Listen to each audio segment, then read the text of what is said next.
Coverage during primetime. We're committed to giving you facts, not fear. On 11Alive News Primetime, weeknights from 8 to 11 on WATF. There are everyday actions to help prevent the spread of respiratory diseases. Wash your hands. Avoid close contact with people who are sick. Avoid touching your eyes, nose, and mouth. Stay home when you are sick. Cover your cough or sneeze. Clean and disinfect frequently touched objects with household cleaning spray. For more information, visit cdc.gov/COVID-19. This message brought to you by the National Association of Broadcasters and this station.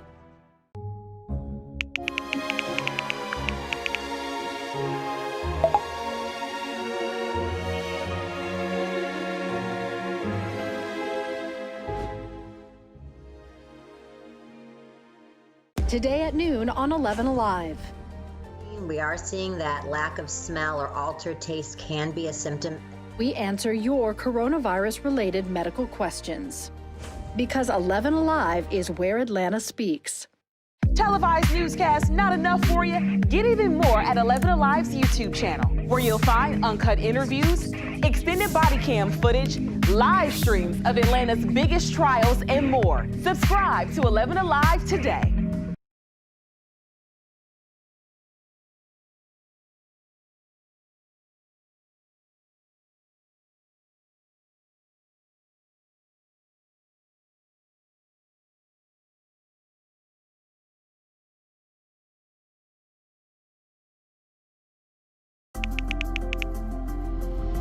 Let's start with a viral message going around. Quote, vast majority of people who died had ibuprofen Advil in their system. This message is fake. We just bought 20. Tonight on Primetime, heading into another weekend, Atlanta's mayor wants to make sure it looks nothing like the last one. We spoke with her about plans to curb gun violence and what she says is different about this wave of crime.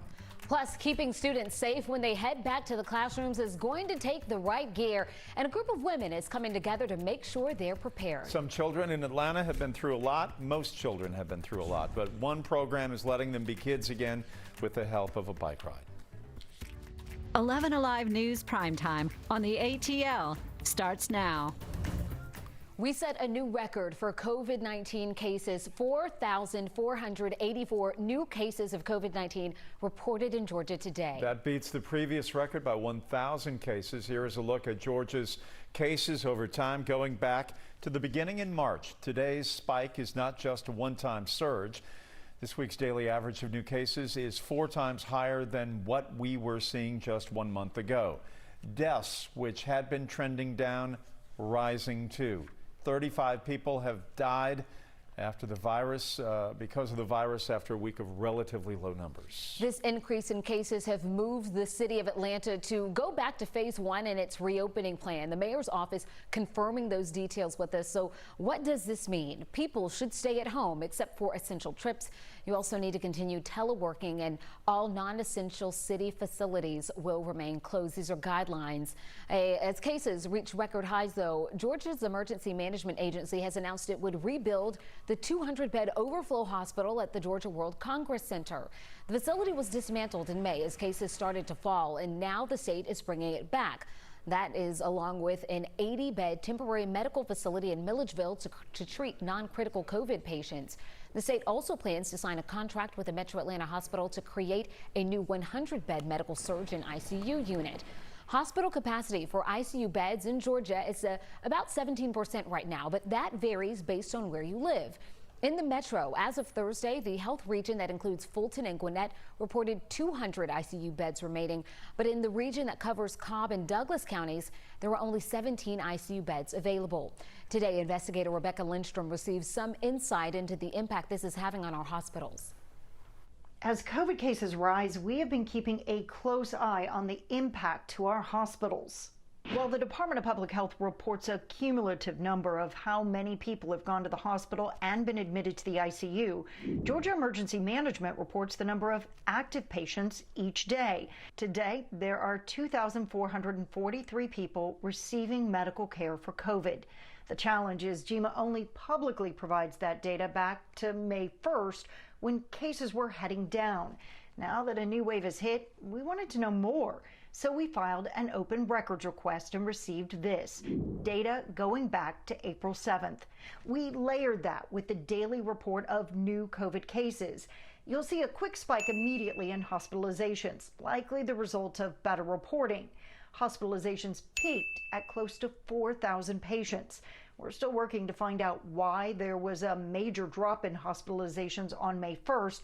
Thankfully, though, we have yet to reach those levels. But we know hospitalization and deaths are a lagging indicator. They can take weeks to catch up with cases, which already the state seems to admit is putting a strain on our system. So we make our way toward the middle of July as schools struggle trying to figure out how they're going to reopen. A lot of conversation is around personal protective gear and masks that will protect the students and the teachers. A group of educators and parents in Clarkston decided they didn't want to wait until the districts made their decision about what would keep them safe. Here's Caitlin Ross. This came from a lot of the anxiety that students and teachers were feeling about going back to school in just a few weeks. But this group in Clarkston decided that instead of worrying about it, they were going to do something about it.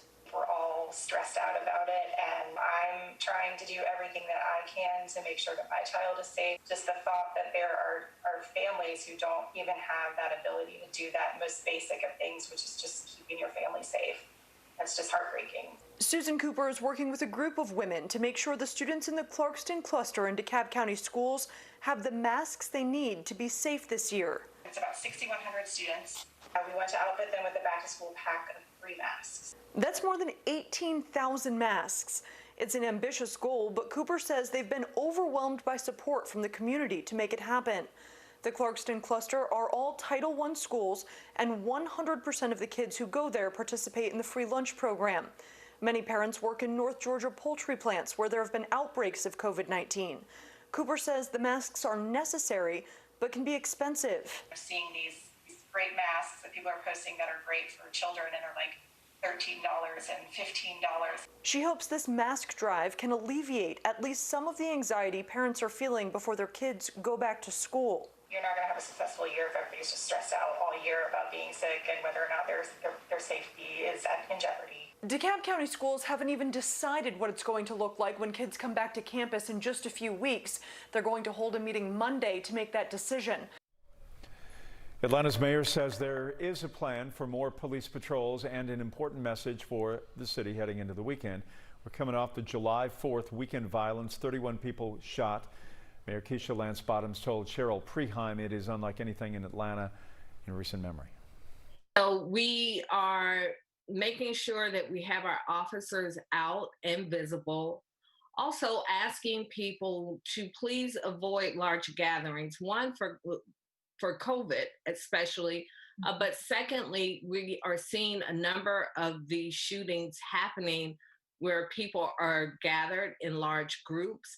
And what's very different about this crime spree that we're seeing in our city, we are seeing multiple shooters, which is pretty extraordinary. So we're just asking people to be aware of your surroundings.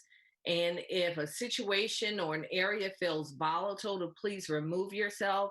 And then we're going to continue to do what we need to do with our officers and making sure that they are patrolling areas throughout the city. But this is a very challenging time, not just in Atlanta, but across the country right now. We have more from the mayor coming up in the next half hour as she responds to criticism from Governor Kemp that her mask mandate is not enforceable.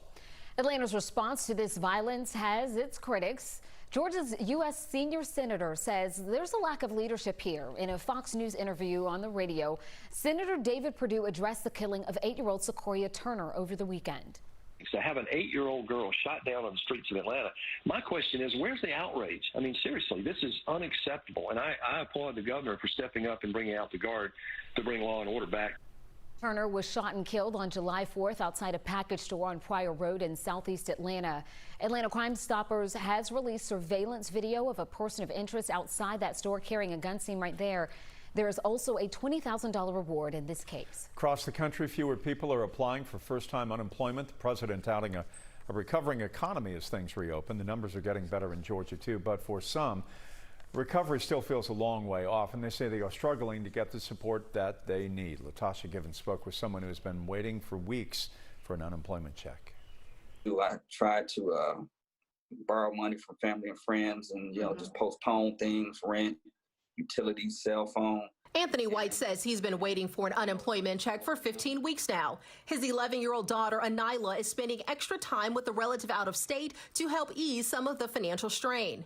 It's difficult to not be able to tell your daughter you can't do certain things. As of this week, the Georgia Department of Labor reports paying out 91% of eligible claims, but we keep hearing from the remaining 9%.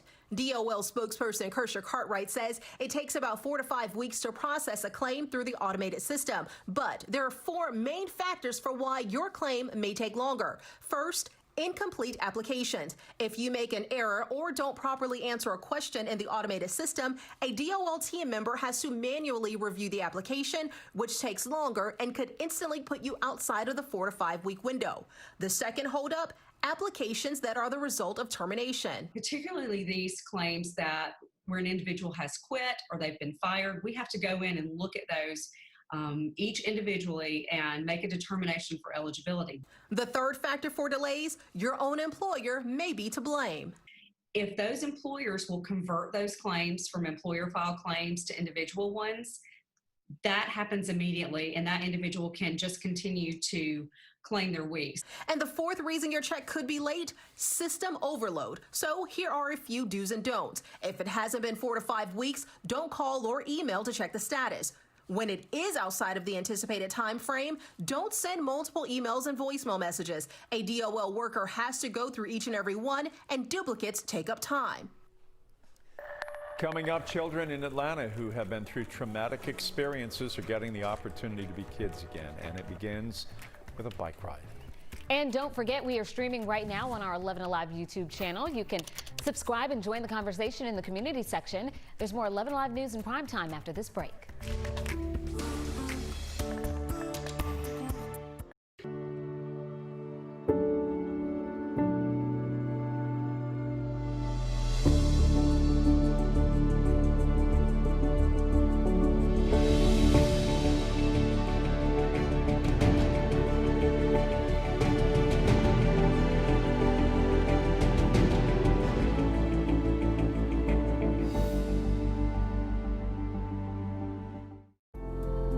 In times of great uncertainty, some things become more clear. The things we take for granted, the people we depend on daily. Here at 11Alive, we'd like to say thank you. First responders, medical staff, sanitation workers, truck drivers, postal workers, and every brave Georgian doing their part to make a difference. We see you, we hear you, and we appreciate all that you do. Let's start with a viral message going around. Quote, vast majority of people who died had ibuprofen Advil in their system. This message is fake. We just bought 20 dust masks for $97. Are you doing this to help people or are you doing this to make money or both? Both. Take this email sent to the Verify team. Is it safe to have your house cleaned by outside workers? The best practice is to limit guests to emergencies only.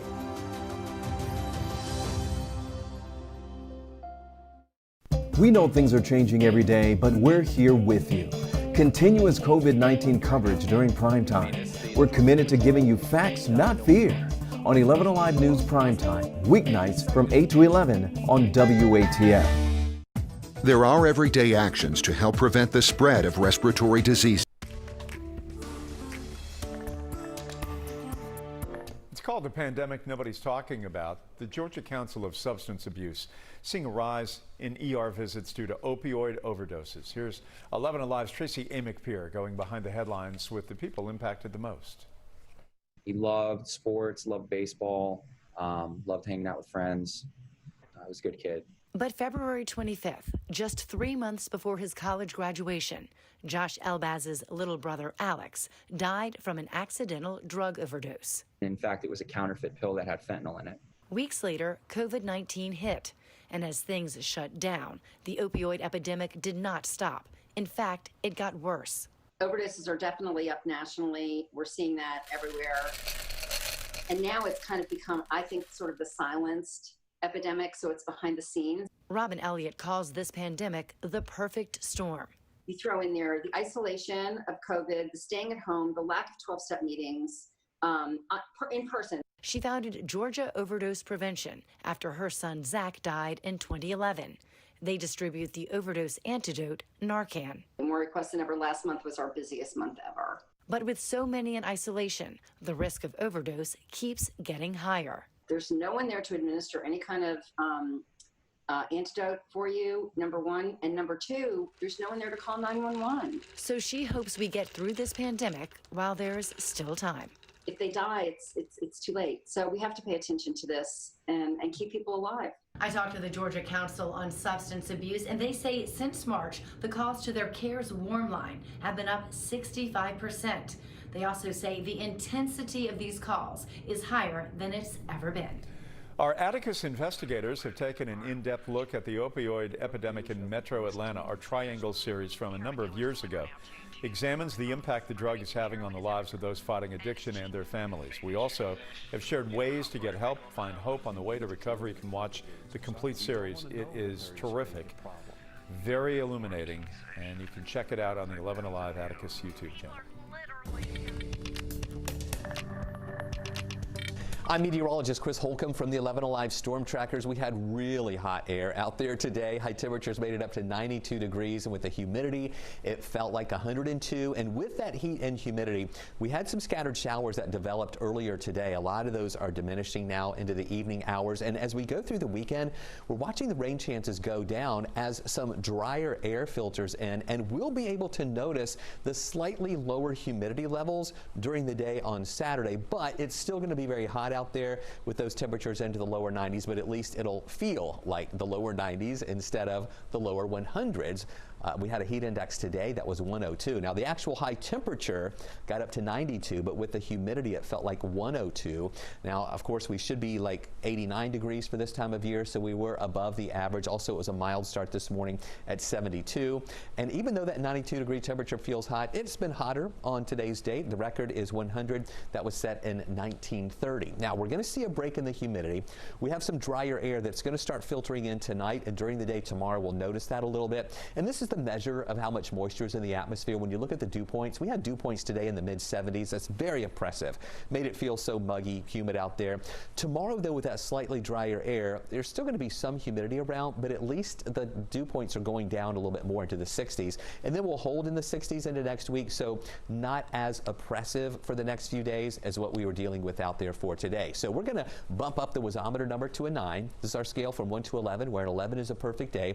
A low of 72, a high of 92, mostly sunny to partly cloudy skies at times, but we have taken out the low rain chance that we had at 20%. Now we don't think we'll have that at all, thanks to that drier air that's going to start filtering in. Here's the forecast track. You can see that northwest flow coming in here. That's what's helping to push out not only those scattered showers that may move through earlier, but also usher in some of the drier air. And we start off in the morning with some sunshine around. During the afternoon, mostly sunny to partly cloudy skies, and that humidity level not as oppressive as what we were dealing with today. And then moving into Sunday, it's going to be a dry start, and at lunchtime dry. In the afternoon, there's a quick moving system that's going to move through here. I don't think it's going to be a lot of rain around, but there's a 30% chance for some showers. And even when some of those showers that develop, there's the chance that a couple of those could turn strong. We've got a marginal risk over parts of North and Northwest and West Georgia for late Sunday into early on Monday. But tomorrow, not a bad day at all, but it's going to be hot. 92 degrees for a high, 91 on Sunday. We'll watch that quick moving system. That'll give us a 30% chance for showers late Sunday into early Monday. Highs Monday near 90. And then lower rain chances Tuesday, Wednesday, and Thursday with a 20% chance for showers. But look what happens with those temperatures. We will be in the low to mid 90s. Thursday's high near 95. And by Friday, a 30% chance for showers with high temperatures back up to about 94. Many children in South Atlanta are still trying to process recent tragedies, from the shooting death of Rayshard Brooks to the killing of 8-year-old Sequoia Turner. But now a nonprofit is helping out where these kids can get in touch with their emotions by simply taking them on a bike ride. 11Alive's Ron Jones has more. These kids in Atlanta are carrying the emotional burdens of adults. Riding a bike helps them be kids again. I think the kids need to know that that what they feel matters. It's fun. Fun and therapeutic because the nonprofit Focus Community Strategies helps underserved neighborhoods in South Atlanta to strive. This bike riding project helps these children deal with the recent tragedies. When you see us like this, it's like less fear involved. Fear is a factor for these young eyes because they have seen a lot. Really just kind of escape for a minute and be a kid and just have some fun.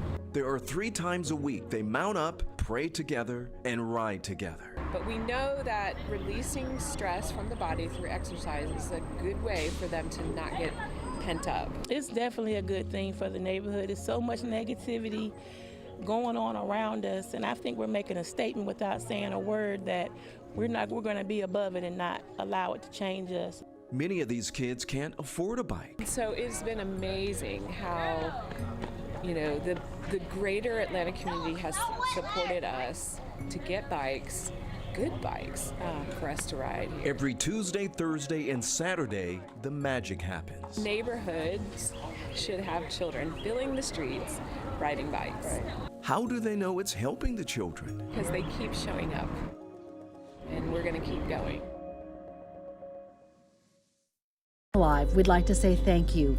First responders, medical staff, sanitation workers, truck drivers, postal workers, and every brave Georgian doing their part to make a difference. We see you, we hear you, and we appreciate all that you do. Let's start with a viral message going around. Quote, vast majority of people who died had ibuprofen Advil in their system. This message is fake. We just bought 20 dust masks for $97. Are you doing this to help people or are you doing this to make money or both? Both. Take this email sent to the Verify team. Is it safe to have your house cleaned by outside workers? The best practice is to limit guests to emergencies only.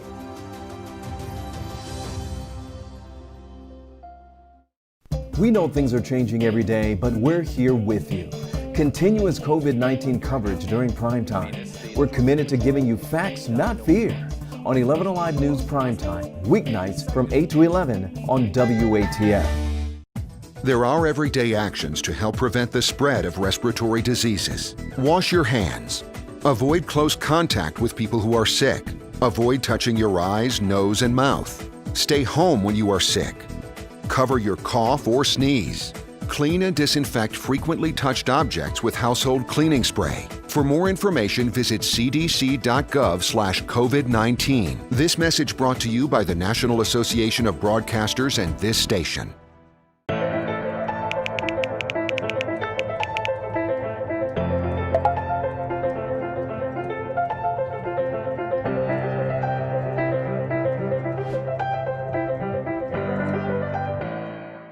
Today at noon on 11Alive. We are seeing that lack of smell or altered taste can be a symptom. We answer your coronavirus-related medical questions. Because 11Alive is where Atlanta speaks. Televised newscasts not enough for you? Get even more at 11Alive's YouTube channel, where you'll find uncut interviews, extended body cam footage, live streams of Atlanta's biggest trials, and more. Subscribe to 11Alive today.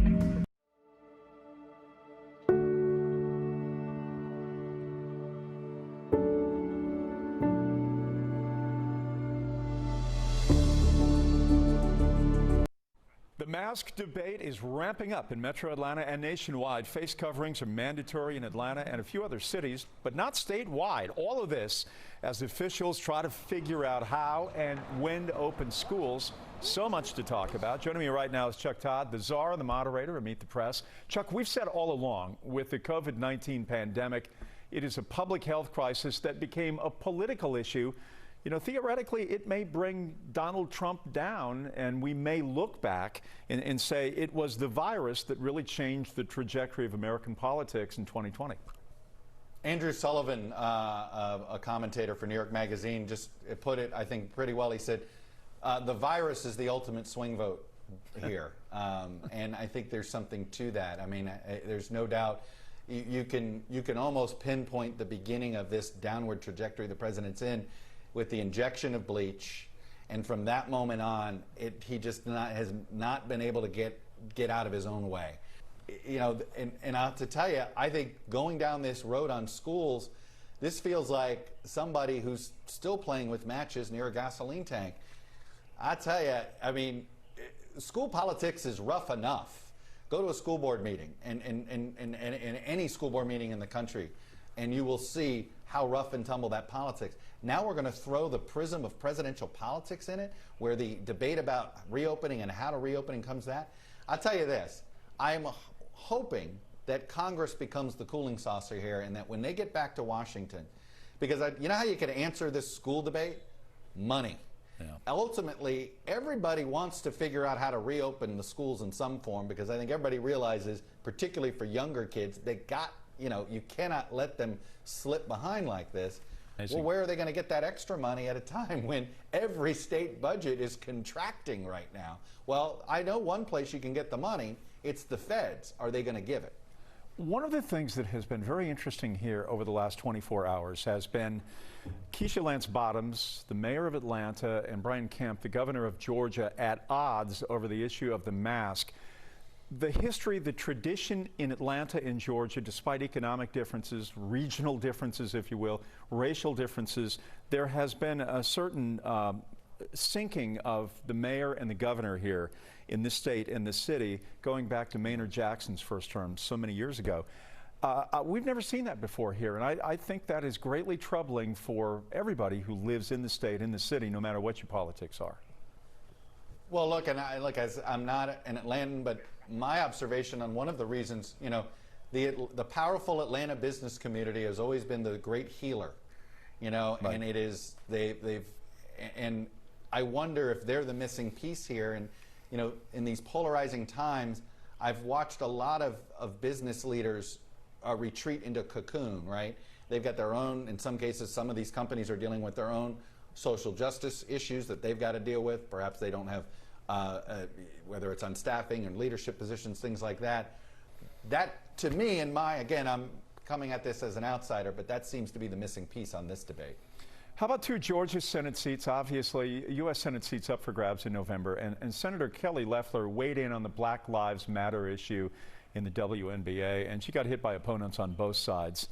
How would you sum up her view of all of this and what it means as November approaches for her?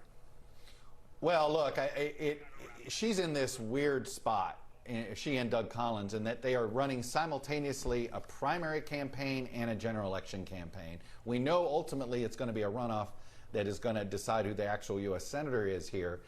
And obviously, she's got to worry about Congressman Doug Collins. So it certainly looked, from my perspective, it looked like, okay, she's a WNBA owner. She's worried about culture war politics with Doug Collins, and she doesn't want to be accused that she didn't have the guts to stand up and say something. But boy, it did feel as if she's in a political vice right now, it feels like, where she has not figured out how to navigate the Trump wing of the Republican Party, and the times that she's tried to appeal to that wing, I think, have been a bit ham-handed, and I think it's just bought herself nothing but trouble right now. But I could tell you this, every Republican I talk to in Washington is petrified that they think both Loeffler and Collins are racing to the right and making themselves both potentially unelectable in a runoff. Meet the Press airs Sunday at 10 a.m. on 11Alive. Chuck Todd, thanks. Appreciate it. Today.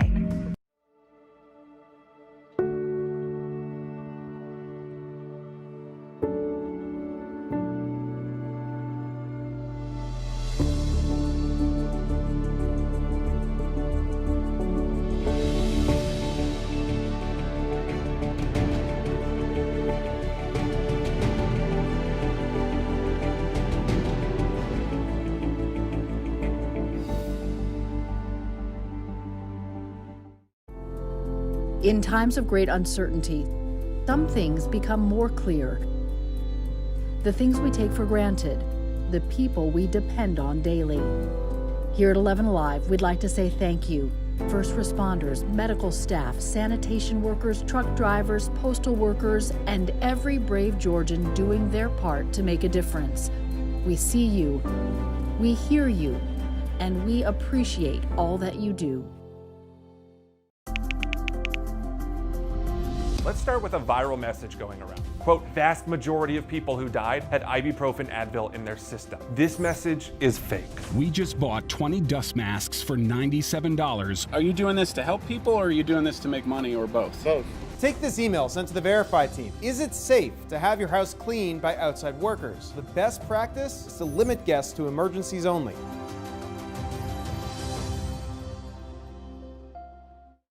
We know things are changing every day, but we're here with you.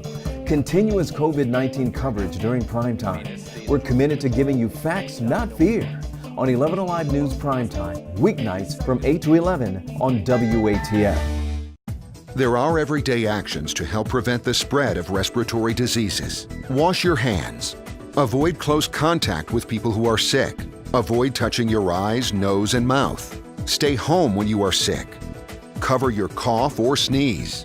Clean and disinfect frequently touched objects with household cleaning spray. For more information, visit cdc.gov/COVID-19. This message brought to you by the National Association of Broadcasters and this station.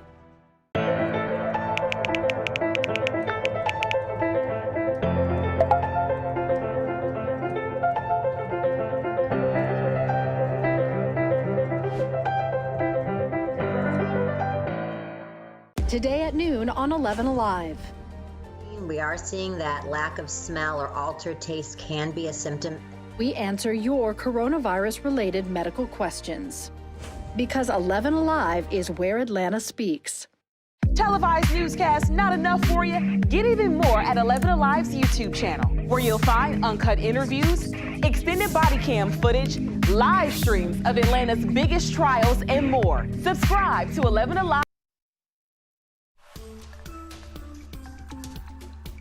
With a record number of COVID-19 cases today, Mayor Keisha Lance Bottom says a mask mandate should be statewide. She told us Cheryl Preheim feedback about the order she signed this week has been overwhelmingly positive. It's extremely important and it's the most unselfish thing that you can do, and it has been very well received because our hospitals are being overrun right now. We're reaching capacity, ICU capacity in many of our hospitals. Grady Hospital has seen more COVID patients than they even saw in April. So this is a very challenging time for our healthcare professionals, and it's been very well received by them especially. Governor Kemp said that the mandate was unenforceable. What's your thought on that, and what are the plans to enforce it? I disagree with that. We can enforce it in the same way we can enforce any other city ordinance, and it also gives us an opportunity, especially in our airport and other city-owned facilities, to require that people wear a mask. And cities across our state have enacted this ordinance, and it appears that the governor is one of the few elected officials in the state who for whatever reason, doesn't seem to think that masks should be mandatory. So we're going to continue to do what we need to do on behalf of the people of Atlanta to keep them protected, because the reality is that our state opened up too soon and we are paying the price for it. There is much more from our interview with Mayor Bottoms. You can find it right now on the 11Alive YouTube channel. Doctors are discovering that some COVID-19 patients aren't really recovering. Despite beating the virus itself, they are now suffering long-term serious side effects. So how many are there, and will they ever get back to full health? John Cherrick spoke with an NIH doctor trying to get some answers for you tonight.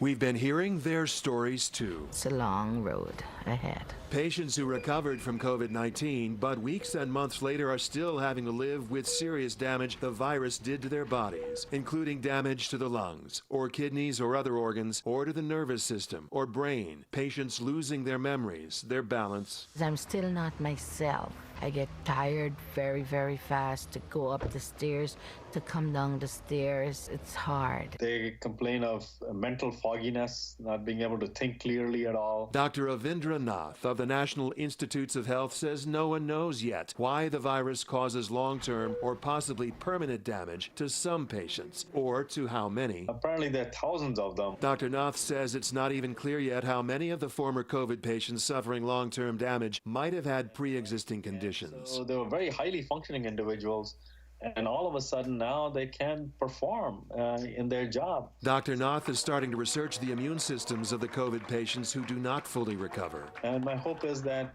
more people will continue to get better, but it may not be for everybody, unfortunately. COVID, it's not something to play with. It's like a monster living in your body. So there's still much doctors don't know yet about COVID-19. Researchers can only hope that the long-term effects of the virus on some patients will not be permanent. So we're going to have this kind of dialogue? All right, let's do it. Let's do this. Tensions boiling over as people call for the removal of a Confederate monument in Douglas County. This was what it looked like yesterday when supporters of the monument clashed with activists who want the statue removed from the courthouse grounds. Supporters say the move would erase history. Our Hope Ford shares what both sides want. It's dividing community. Okay, will you give me a chance to talk? Activists calling for the removal of the statue in Douglas County immediately met with yells of opposition.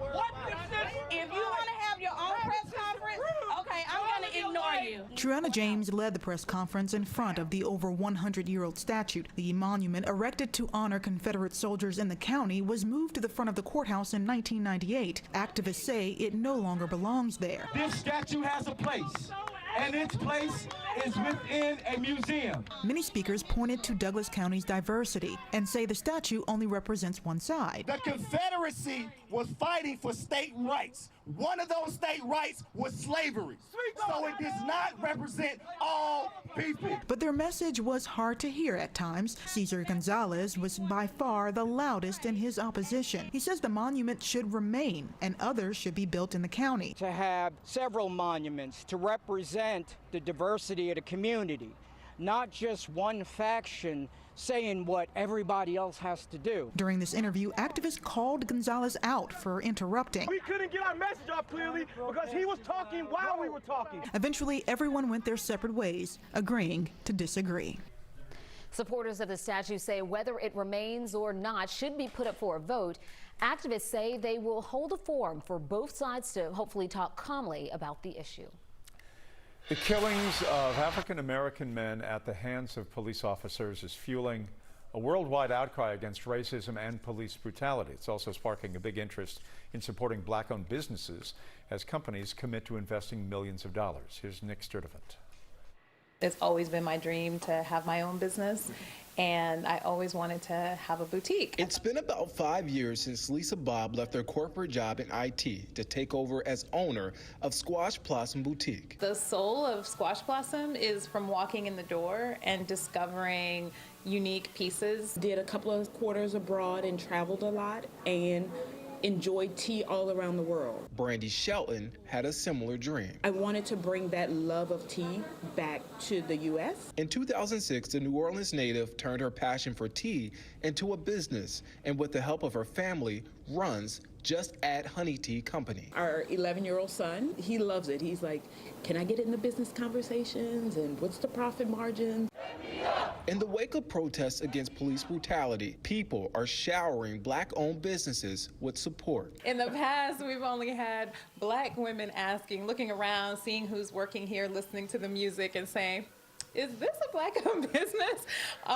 But now we actually have a lot of white women calling specifically, making sure this is a black-owned business because they want to do something and they want to support a black-owned business. But I don't want you to stop coming when being black is not a hashtag. My emphasis is on the tea and the experience, and I'm black. According to a study done by Zippia, Georgia ranks second in the nation when it comes to states that support black-owned businesses the most.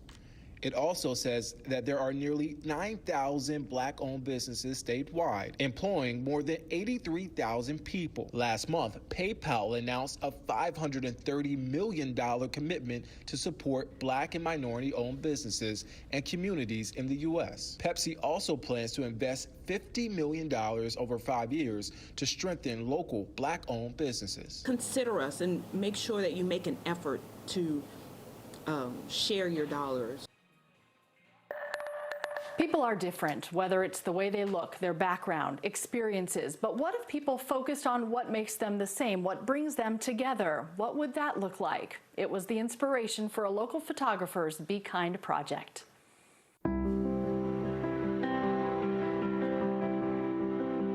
Let's show the world a little bit of love and a little bit of light. Through their eyes, it's simple. They're happy together. A bright light, even when there's darkness. There's so much bad going on right now.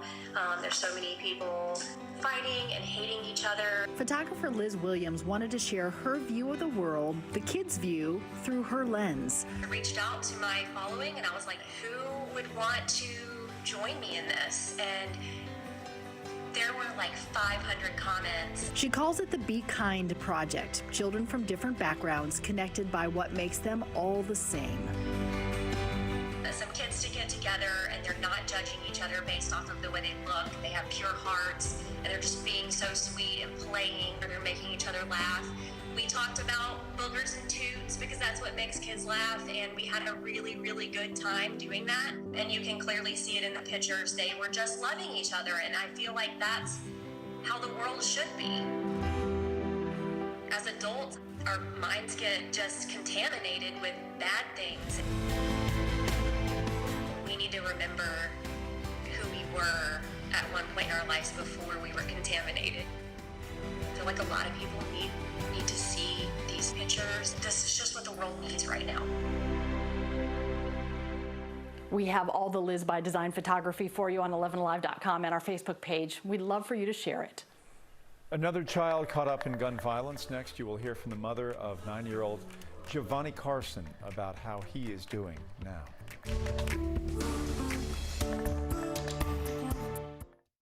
But we're here with you. Continuous COVID-19 coverage during primetime. We're committed to giving you facts, not fear, on 11Alive News Primetime, weeknights from 8 to 11 on WATF. There are everyday actions to help prevent the spread of respiratory diseases. Wash your hands. Avoid close contact with people who are sick. Avoid touching your eyes, nose, and mouth. Stay home when you are sick. Cover your cough or sneeze. Clean and disinfect frequently touched objects with household cleaning spray. For more information, visit cdc.gov/COVID-19. This message brought to you by the National Association of Broadcasters and this station.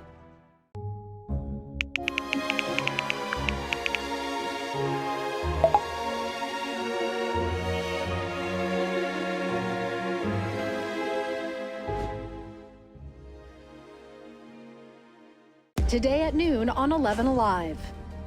We are seeing that lack of smell or altered taste can be a symptom. We answer your coronavirus-related medical questions. Because 11Alive is where Atlanta speaks. Televised newscasts not enough for you? Get even more at 11Alive's YouTube channel, where you'll find uncut interviews, extended body cam footage, live streams of Atlanta's biggest trials, and more. Subscribe to 11Alive today.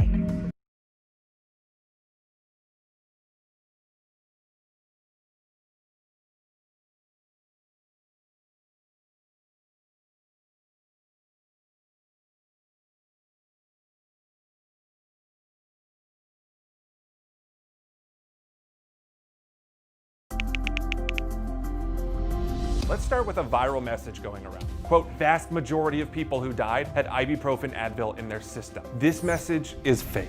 We just bought 20 dust masks for $97. Are you doing this to help people or are you doing this to make money or both? Both. Take this email sent to the Verify team. Is it safe to have your house cleaned by outside workers? The best practice is to limit guests to emergencies only.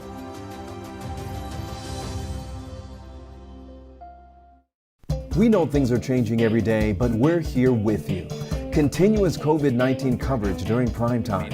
We're committed to giving you facts, not fear. On 11Alive News Primetime, weeknights from 8 to 11 on WATF. There are everyday actions to help prevent the spread of respiratory diseases. Wash your hands. Avoid close contact with people who are sick. Avoid touching your eyes, nose, and mouth. Stay home when you are sick. Cover your cough or sneeze. Clean and disinfect frequently touched objects with household cleaning spray. For more information, visit cdc.gov/COVID-19. This message brought to you by the National Association of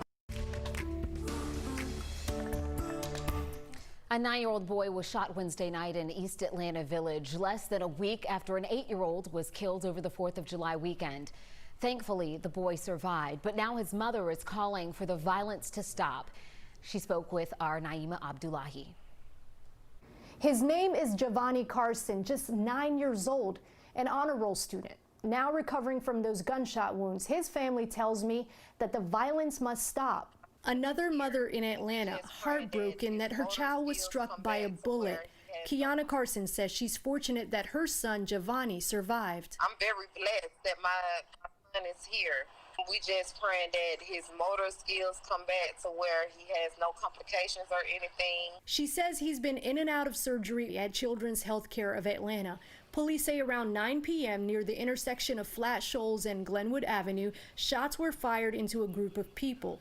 There were 3 victims, including the 9-year-old. The mother says her son was hit 4 times. She says it's a miracle that he's alive and recovering. My reaction was my baby, like, I'm rushing to him, and I was like 30 minutes away. This shooting comes just less than a week after the deadly shooting that took the life of 8-year-old Sequoia Turner, an innocent child shot dead.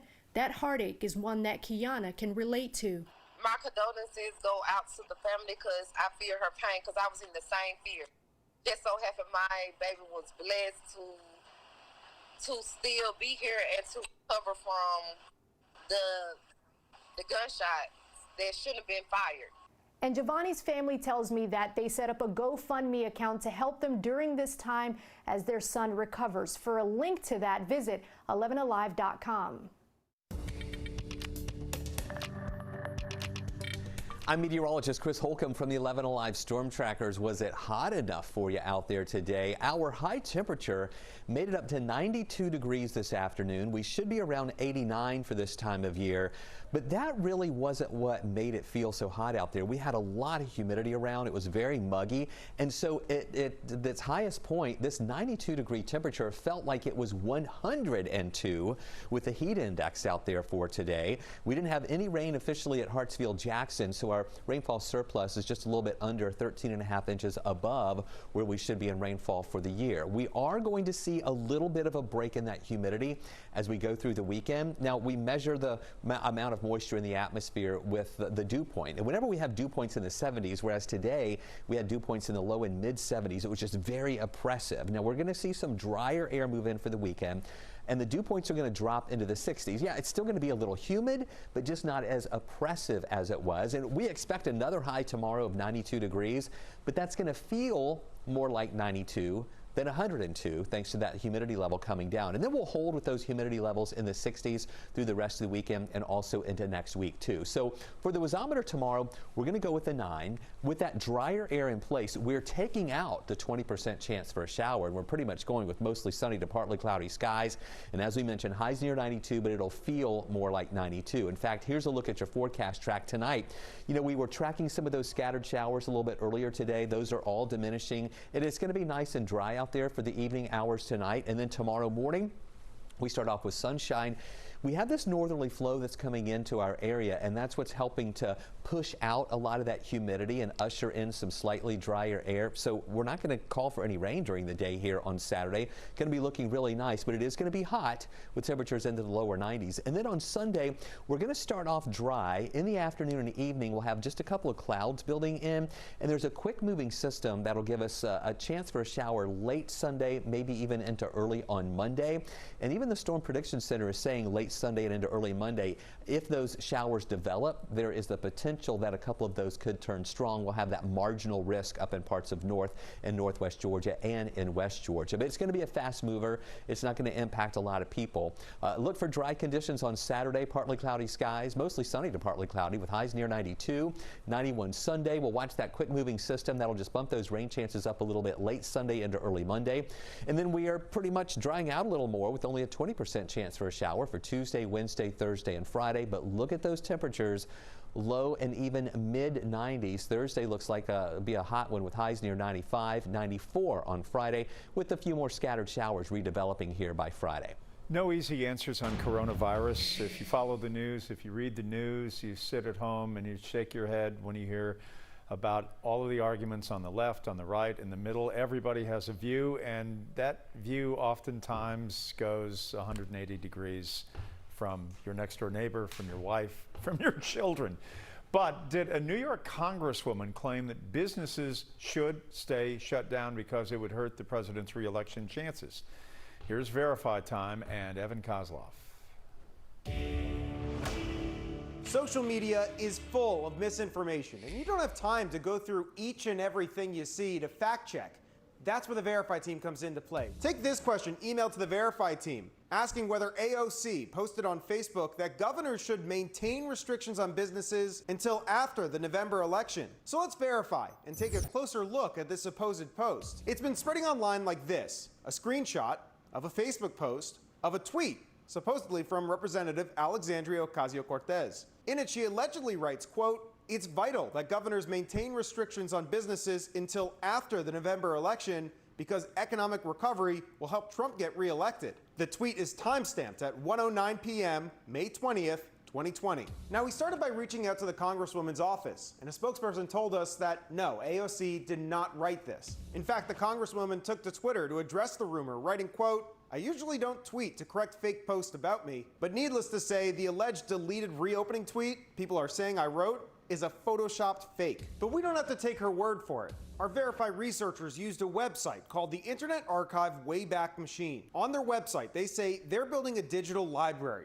It captures snapshots of websites on a regular basis. We looked at all the screen grabs from both May 20th and May 21st, but we could not find the alleged tweet. Next, we looked at a database run by ProPublica, which tracks deleted tweets from public figures. We looked at the deleted tweets from both her personal and professional Twitter pages, but we cannot find any mention of this alleged post. So we can verify our researchers found no evidence that AOC actually wrote and deleted this tweet. Congressman Doug Collins, running for the U.S. Senate, weighing in on the recent violence in Atlanta, and his opponent for the U.S. Senate seat, Kelly Loeffler. Next, why he called her letter to the WNBA commissioner politically convenient. Both. Take this email sent to the Verify team. Is it safe to have your house cleaned by outside workers? The best practice is to limit guests to emergencies only.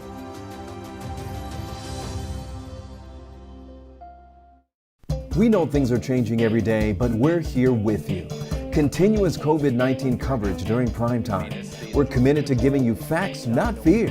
On 11Alive News Primetime, weeknights from 8 to 11 on WATF. There are everyday actions to help prevent the spread of respiratory diseases. Wash your hands. Avoid close contact with people who are sick. Avoid touching your eyes, nose, and mouth. Stay home when you are sick. Cover your cough or sneeze. Clean and disinfect frequently touched objects with household cleaning spray. For more information, visit cdc.gov/COVID-19. This message brought to you by the National Association of Broadcasters and this station.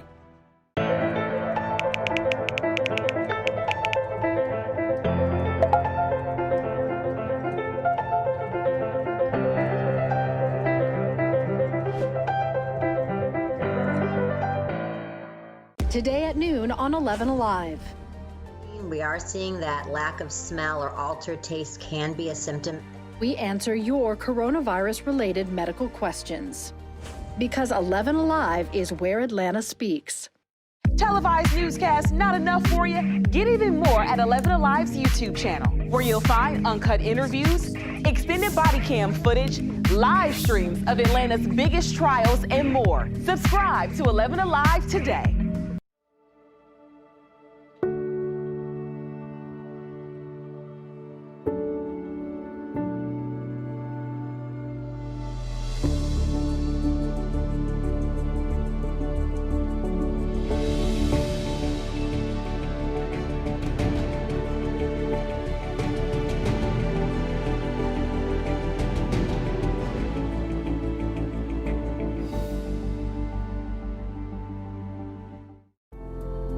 In times of great uncertainty, some things become more clear. The things we take for granted, the people we depend on daily. Here at 11Alive, we'd like to say thank you. First responders, medical staff, sanitation workers, truck drivers, postal workers, and every brave Georgian doing their part to make a difference. We see you, we hear you, and we appreciate all that you do. Let's start with a viral message going around. Quote, vast majority of people who died had ibuprofen Advil in their system. This message is fake. We just bought 20 dust masks for $97. Are you doing this to help people or are you doing this to make money or both? We are just 100 days from the November election, a little more than that. And one of the more noticeable races in our state is a U.S. Senate seat currently held by Senator Kelly Loeffler.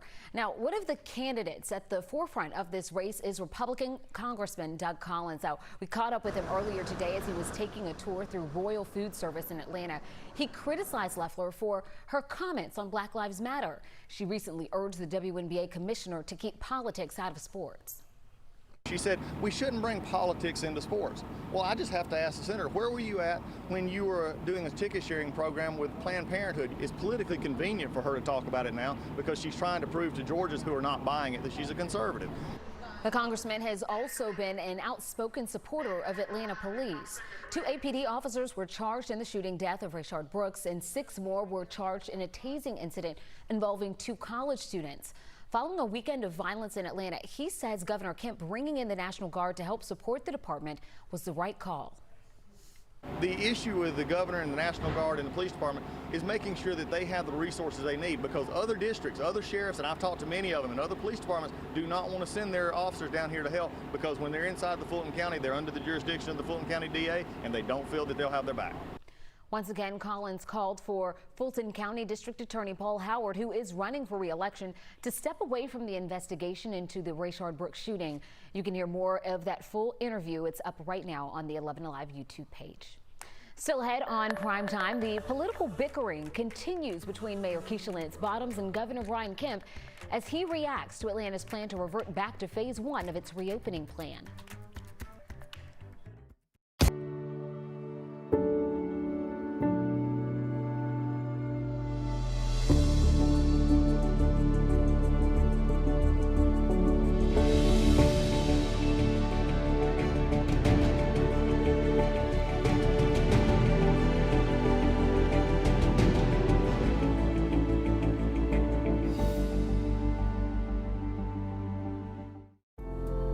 In times of great uncertainty, some things become more clear.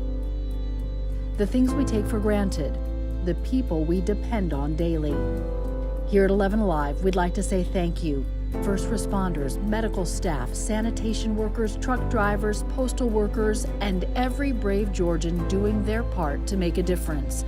We see you, we hear you, and we appreciate all that you do. Let's start with a viral message going around. Quote, vast majority of people who died had ibuprofen Advil in their system. This message is fake. We just bought 20 dust masks for $97. Are you doing this to help people or are you doing this to make money or both? Both. Take this email sent to the Verify team. Is it safe to have your house cleaned by outside workers? The best practice is to limit guests to emergencies only.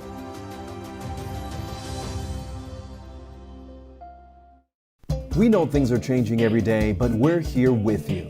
Continuous COVID-19 coverage during primetime. We're committed to giving you facts, not fear.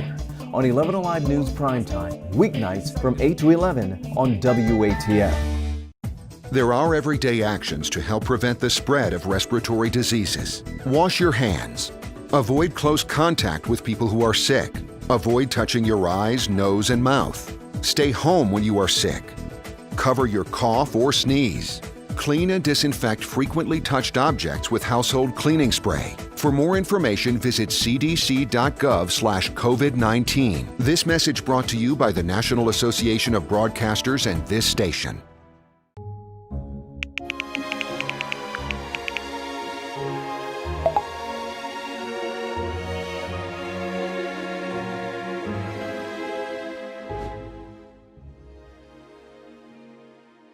Today at noon on 11Alive. We are seeing that lack of smell or altered taste can be a symptom. We answer your coronavirus-related medical questions. Because 11Alive is where Atlanta speaks. Televised newscast not enough for you? Get even more at 11Alive. Sports is returning, and while it feels like it has been some time since we all have had something to cheer about, it was only a few months ago we were wrapping up quite the year in Atlanta. It began with the city putting its best foot forward for Super Bowl 53. Then we saw division titles, upsets, broken records, cups lifted, and since then, prominent figures in sports have been stepping up in the fight against coronavirus and taking action against social injustice. The best of Atlanta sports is recognized at the annual Atlanta Sports Awards presented by the Atlanta Sports Council. This year's 15th annual awards will be a virtual event right here on 11Alive this August. Here is a sneak peek at what you can expect to see. Outstanding coach, Team 1-1, high school athlete, top sports moment, esports competitor.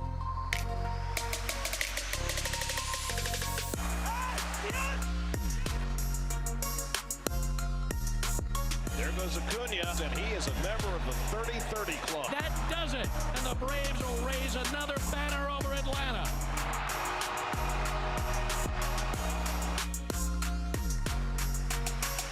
Who's the most outstanding pro athlete or coach? How about esports? Well, you get to help decide it all. Voting is now live.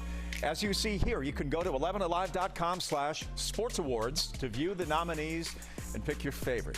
Need an easier way? Just text VOTE to 404-885-7600 and we'll send you the link to vote. Again, text, don't call, and send the word VOTE. Later this month, we will reveal this year's biggest award, the Lifetime Achievement Award presented by Coca-Cola. Voting begins now, and it runs until July 17th. You can vote as many times as you like. We will unveil the winners right here, beginning August 3rd, culminating in an hour-long special on August 15th, honoring the best of the best and looking ahead to the future. We are excited to partner with the Atlanta Sports Council to host this year's event exclusively on 11Alive. Time to fan up and go vote. Right now on Primetime, Georgia coronavirus cases skyrocketing over the last 24 hours. What the state and the city of Atlanta are doing about it tonight.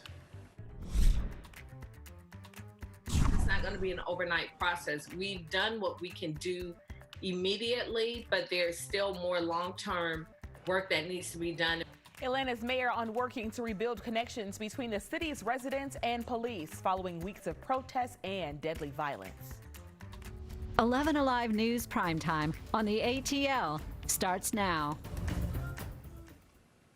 It is clear the number of people in Georgia infected with COVID-19 is rising. Today, we smashed the record with nearly 4,500 new cases reported in a single day.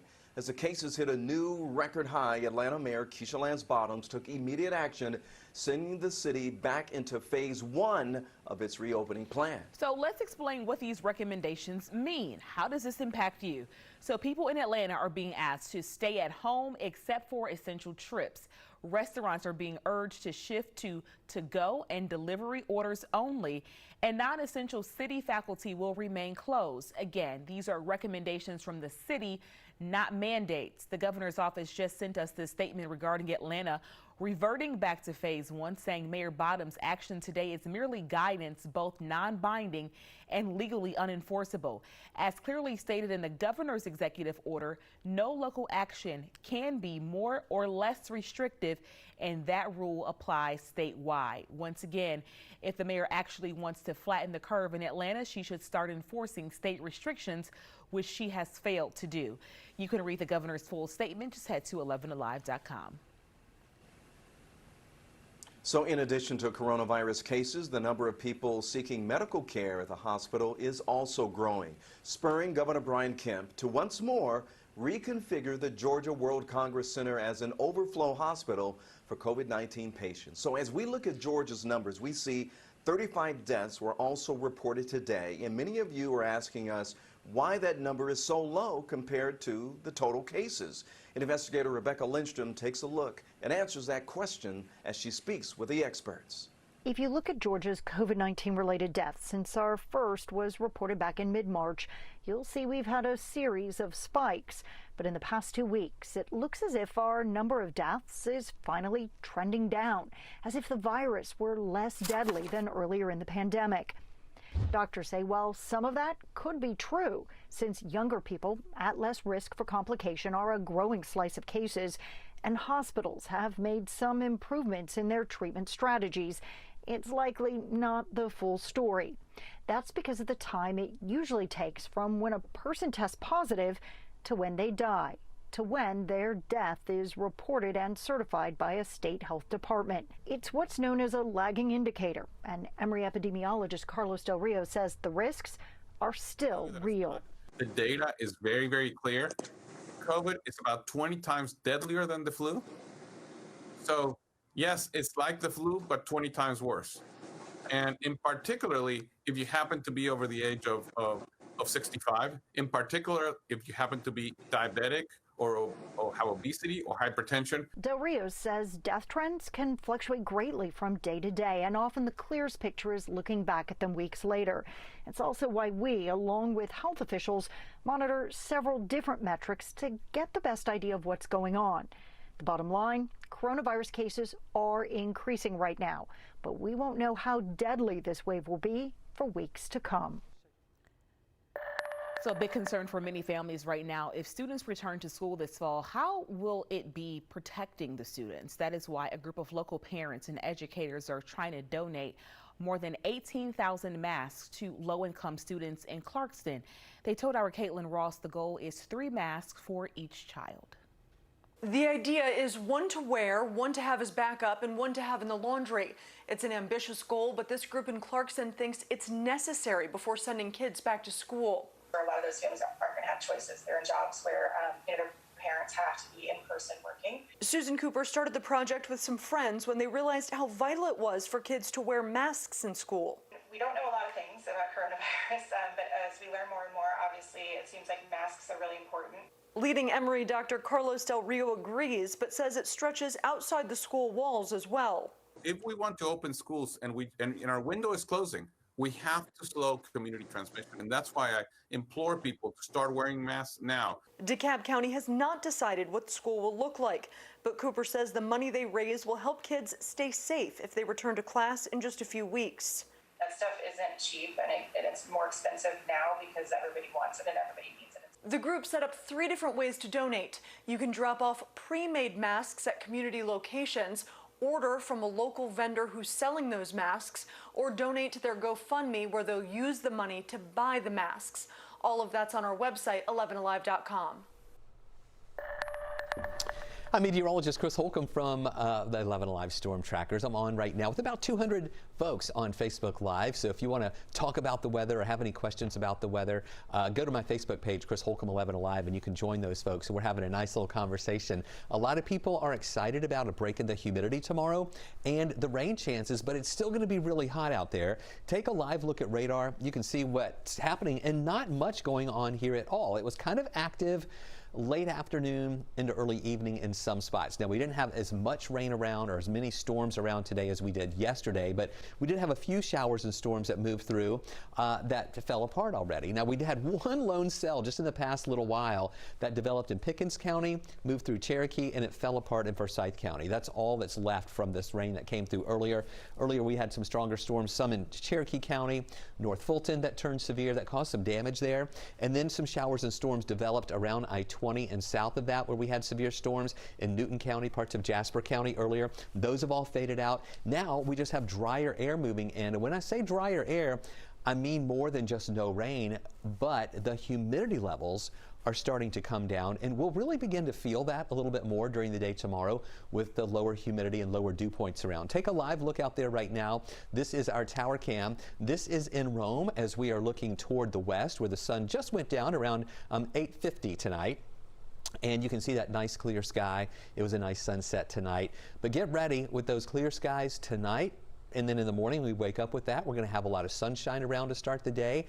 And it's still going to be hot tomorrow, but at least it's not going to be as humid. Stay with us. We'll tell you just how high those temperatures will go and if we can make it through the weekend without any rain. We'll have more on that in just a few minutes.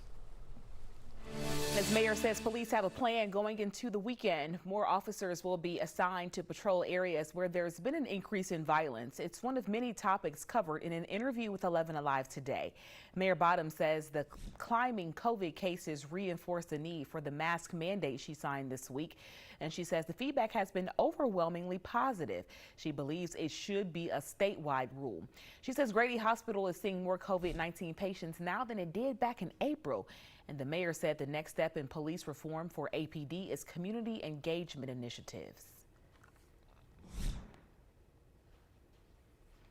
So we can receive feedback from people across Atlanta on their thoughts and ideas about transformation of our police department. Is that so key for two parts? One, to address low morale within the police department, but also to build that connection and trust between the public and police? Absolutely. And in meeting with some student activists, I love what one of them said during our first meeting.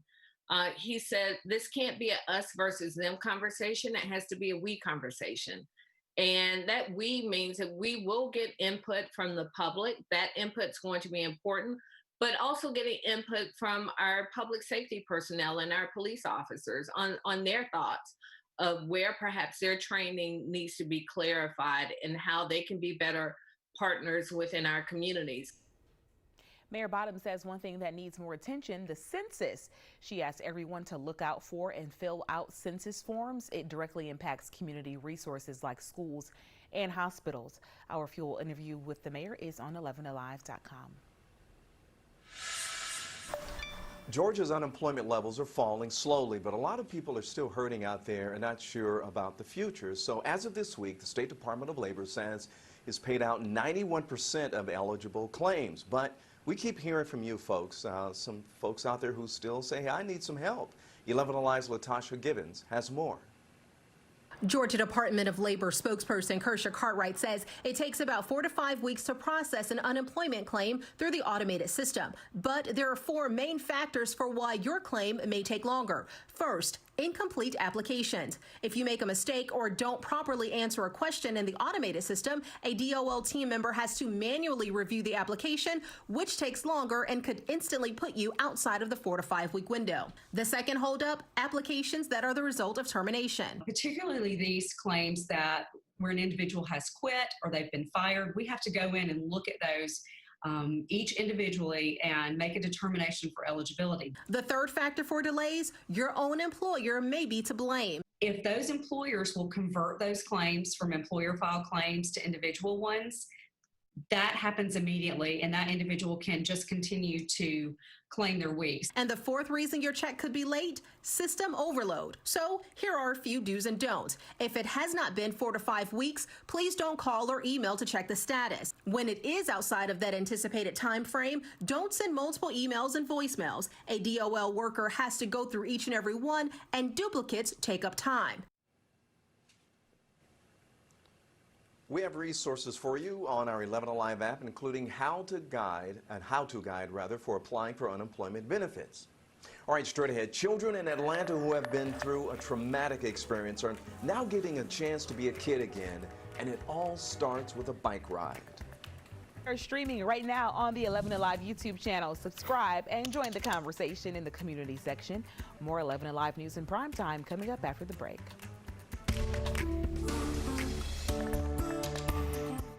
Because 11Alive is where Atlanta speaks. Televised newscasts not enough for you? Get even more at 11Alive's YouTube channel, where you'll find uncut interviews, extended body cam footage, live streams of Atlanta's biggest trials, and more. Subscribe to 11Alive today.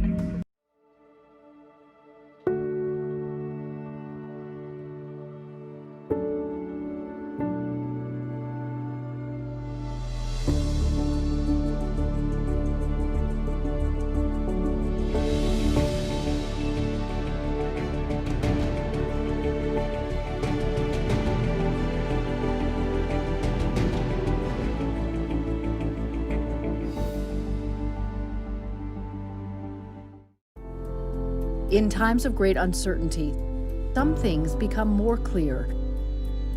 The things we take for granted, the people we depend on daily. Here at 11Alive, we'd like to say thank you. First responders, medical staff, sanitation workers, truck drivers, postal workers, and every brave Georgian doing their part to make a difference. We see you, we hear you, and we appreciate all that you do. Let's start with a viral message going around. Quote, vast majority of people who died had ibuprofen Advil in their system. This message is fake. We just bought 20 dust masks. It's being called the pandemic that no one is talking about. The Georgia Council of Substance Abuse is seeing a rise in ER visits due to opioid overdoses. 11Alive's Tracy A. McPeer goes beyond the headlines with the people impacted the most. He loved sports, loved baseball, loved hanging out with friends. He was a good kid. But February 25th, just 3 months before his college graduation, Josh Elbaz's little brother, Alex, died from an accidental drug overdose. In fact, it was a counterfeit pill that had fentanyl in it. Weeks later, COVID-19 hit. And as things shut down, the opioid epidemic did not stop. In fact, it got worse. Overdoses are definitely up nationally. We're seeing that everywhere. And now it's kind of become, I think, sort of the silenced epidemic, so it's behind the scenes. Robin Elliott calls this pandemic the perfect storm. You throw in there the isolation of COVID, the staying at home, the lack of 12-step meetings in person. She founded Georgia Overdose Prevention after her son Zach died in 2011.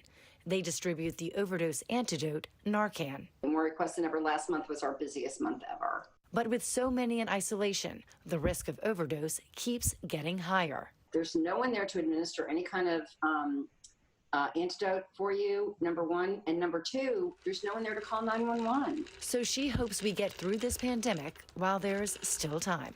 If they die, it's too late. So we have to pay attention to this and keep people alive. I talked to the Georgia Council on Substance Abuse, and they say since March, the calls to their CARES warm line have been up 65%. They also say the intensity of these calls is higher than it's ever been. I'm meteorologist Chris Holcomb from the 11Alive Storm Tracker, still talking with about 150 people on Facebook Live and having a good conversation about what to expect this weekend. And so many people there are saying they're very excited that we're going to get a little bit of a break in the humidity through the weekend. Now, it didn't totally go away, but tomorrow it's not going to be quite as oppressive as it was out there today. You know, we had a high temperature of 92 this afternoon, but when you factor in the humidity, it felt like it was 102. Tomorrow is going to be 92 again, but it's going to feel like 92. So it's still going to be hot. I just want you to know that, but at least it's not going to feel like 102. And with the drier air coming in, we're not expecting to see any rain develop like we saw out there today. We had a few scattered showers that popped up earlier today. Most of the action has moved off to the east. We had this one little cell late this evening that developed in Pickens County, had lightning with it, really small. It moved into a Cherokee and then fell apart to the west of Lake Lanier there in Forsyth County, and that's all gone. And that's really all we have. We had those stronger storms earlier down along I-20 where some severe thunderstorm warnings that were issued for Newton and Jasper County. We had some strong cells over Lake Oconee. Those moved away. They had thunder and lightning with them. So now it is dry out there. We're not expecting any additional rain as we go through the rest of the nighttime hours. Let me show you what we're watching. Take a look at the bigger picture, and you can see here as we go up to the north and east, do you see that little swirl, that center of circulation there near New York?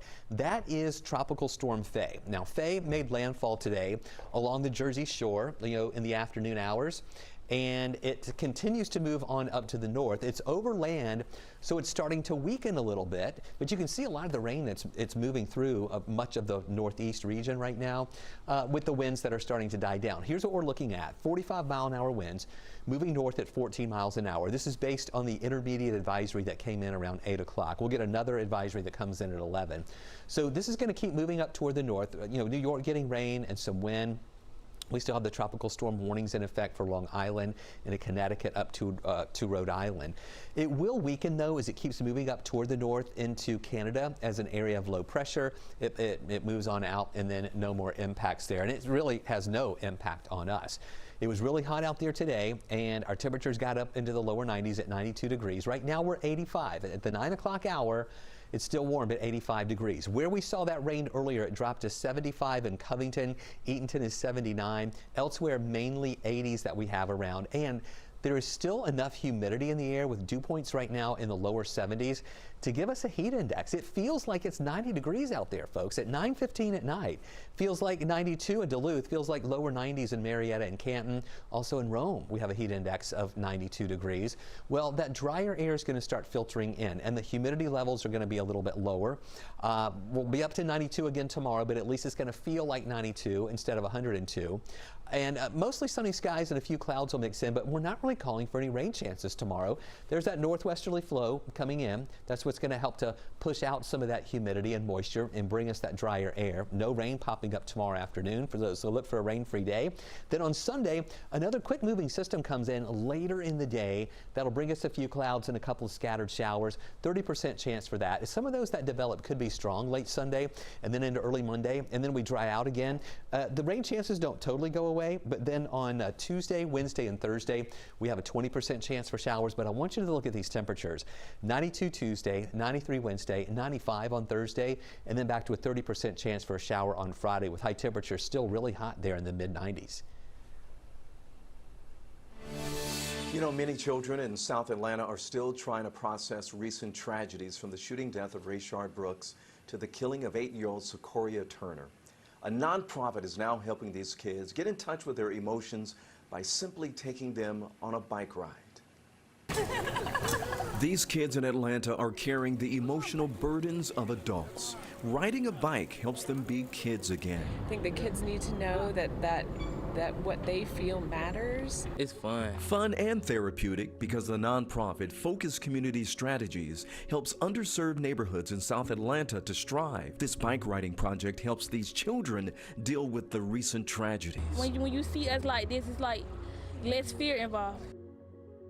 Fear is a factor for these young eyes because they have seen a lot. Really just kind of escape for a minute and be a kid and just have some fun. There are 3 times a week they mount up, pray together, and ride together. But we know that releasing stress from the body through exercise is a good way for them to not get pent up. It's definitely a good thing for the neighborhood. There's so much negativity going on around us, and I think we're making a statement without saying a word that we're going to be above it and not allow it to change us. Many of these kids can't afford a bike. So it's been amazing how, you know, the greater Atlanta community has supported us to get bikes, good bikes, for us to ride here. Every Tuesday, Thursday, and Saturday, the magic happens. Neighborhoods should have children filling the streets, riding bikes. How do they know it's helping the children? Because they keep showing up, and we're going to keep going.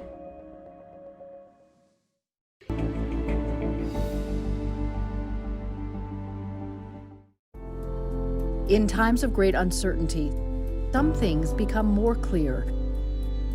The things we take for granted, the people we depend on daily.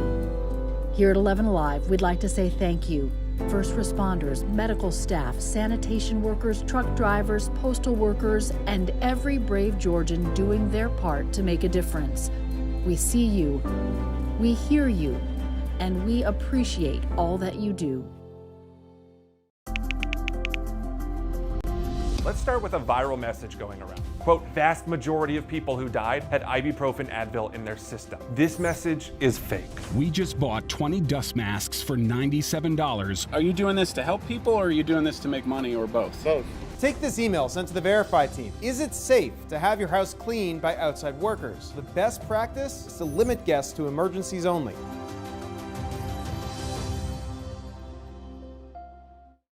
We know things are changing every day, but we're here with you.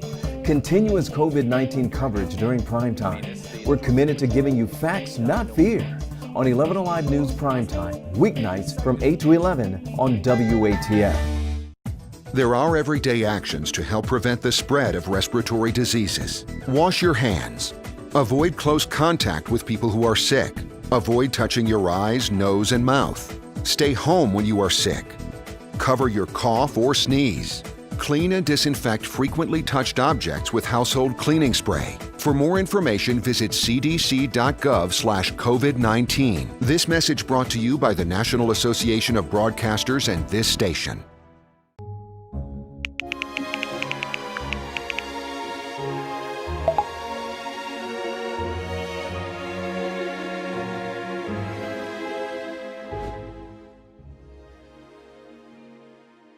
Today at noon on 11Alive.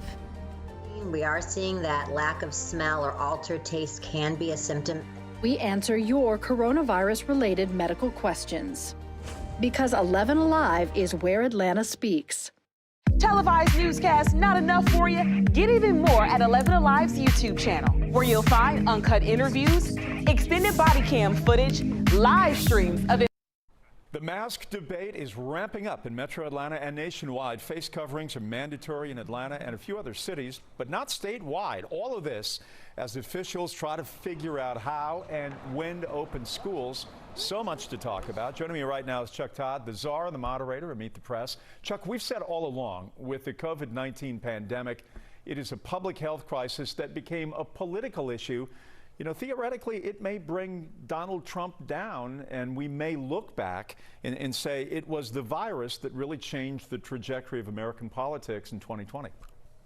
Andrew Sullivan, a commentator for New York Magazine, just put it, I think, pretty well. He said, the virus is the ultimate swing vote here. And I think there's something to that. I mean, there's no doubt you can almost pinpoint the beginning of this downward trajectory the president's in with the injection of bleach, and from that moment on, he just has not been able to get out of his own way. You know, and I have to tell you, I think going down this road on schools, this feels like somebody who's still playing with matches near a gasoline tank. I tell you, I mean, school politics is rough enough.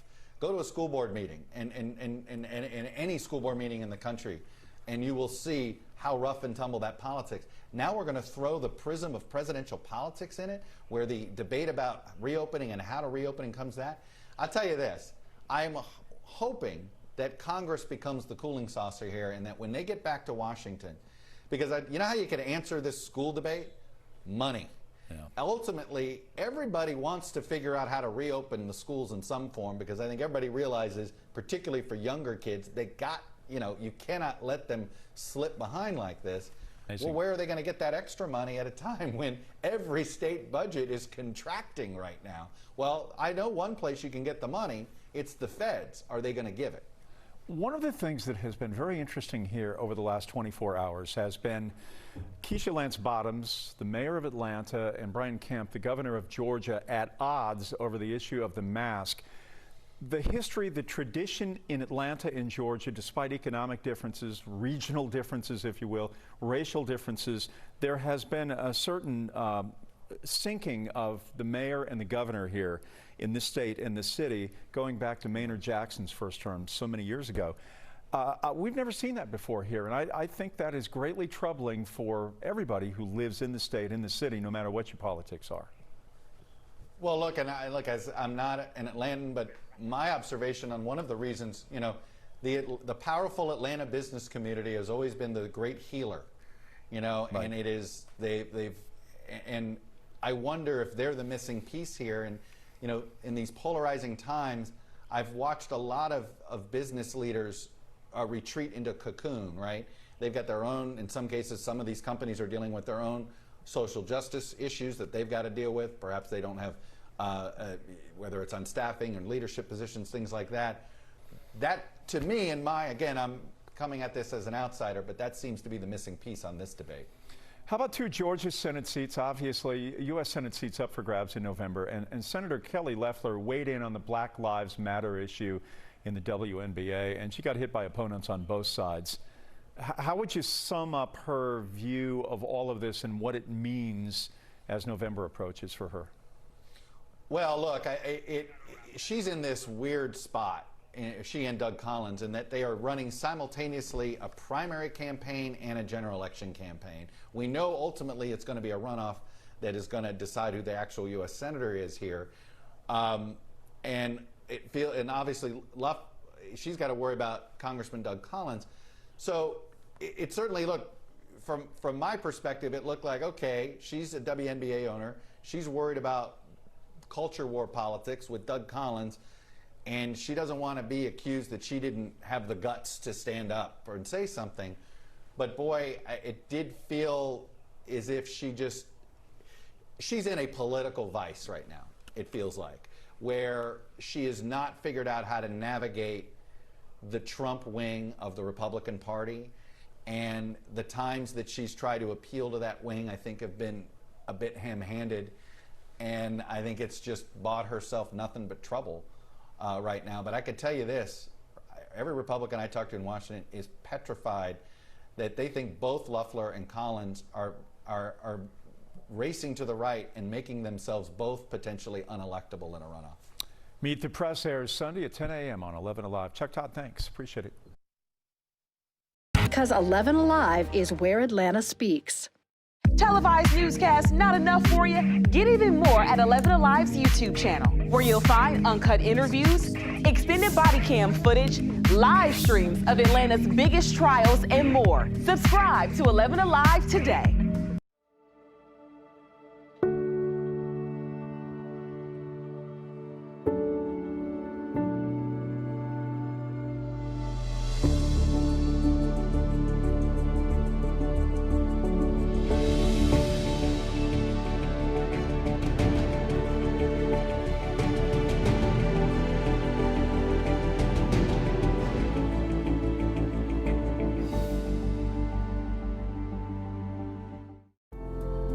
In times of great uncertainty, some things become more clear. The things we take for granted, the people we depend on daily. Here at 11 Alive, we'd like to say thank you. First responders, medical staff, sanitation workers, truck drivers, postal workers, and every brave Georgian doing their part to make a difference.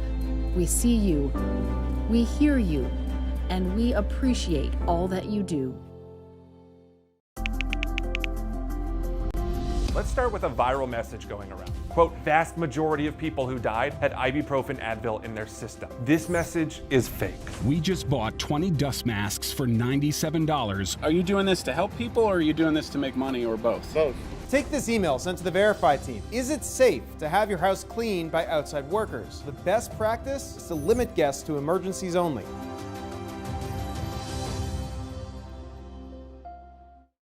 We know things are changing every day, but we're here with you. Continuous COVID-19 coverage during primetime. We're committed to giving you facts, not fear. On 11 Alive News Primetime, weeknights from 8 to 11 on WATF. There are everyday actions to help prevent the spread of respiratory diseases. Wash your hands. Avoid close contact with people who are sick. Avoid touching your eyes, nose, and mouth. Stay home when you are sick. Cover your cough or sneeze. Clean and disinfect frequently touched objects with household cleaning spray. For more information, visit cdc.gov/COVID-19. This message brought to you by the National Association of Broadcasters and this station.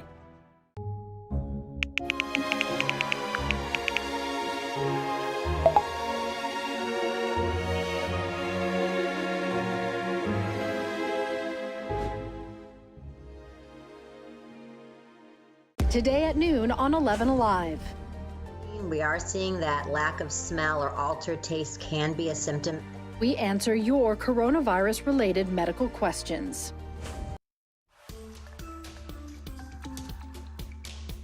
With the record number of new COVID cases today, Mayor Keisha Lance Bottoms says a mask mandate should go statewide. She told Cheryl Preheim feedback about the order she signed this week has been overwhelmingly positive.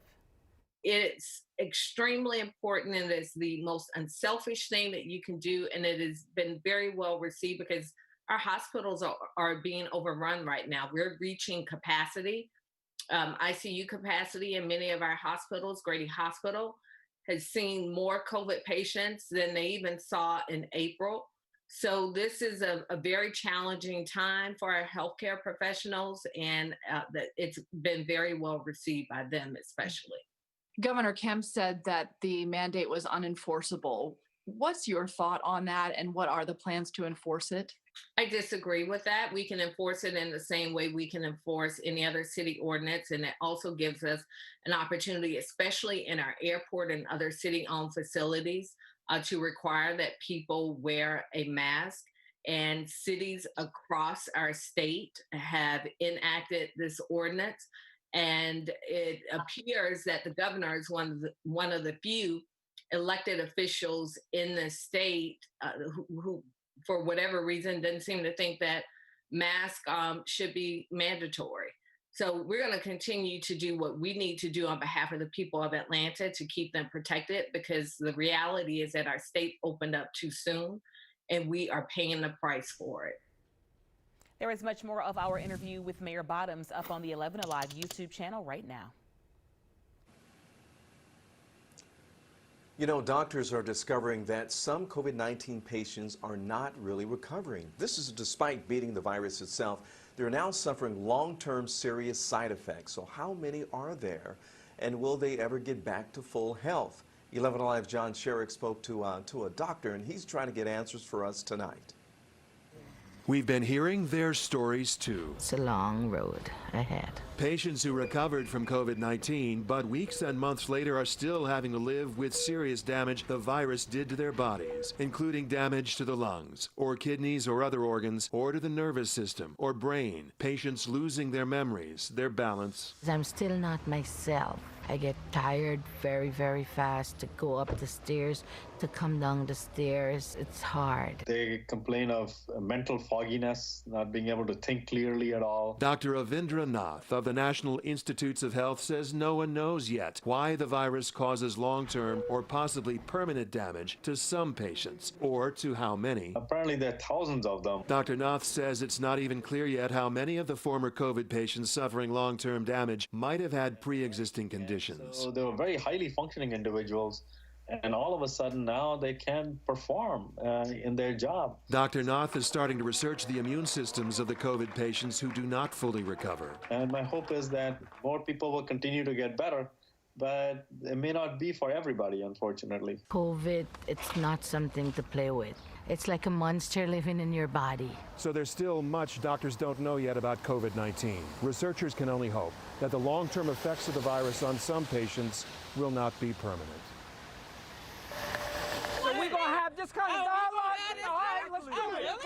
Let's do it. Ooh, that looked pretty heated, huh? Tensions boiling over as people call for the removal of a Confederate monument in Douglas County. This is what it looked like yesterday when supporters of the monument clashed with activists who want the statue removed from the courthouse grounds. Supporters say the move would erase history. Hope Ford shares what both sides want. It's dividing community. Okay, will you give me a chance to talk? Activists calling for the removal of the statue in Douglas County immediately met with yells of opposition. If you want to have your own press conference, okay, I'm going to ignore you. Triana James led the press conference in front of the over 100-year-old statue. The monument, erected to honor Confederate soldiers in the county, was moved to the front of the courthouse in 1998. Activists say it no longer belongs there. This statue has a place, and its place is within a museum. Many speakers pointed to Douglas County's diversity and say the statue only represents one side. The Confederacy was fighting for state rights. One of those state rights was slavery.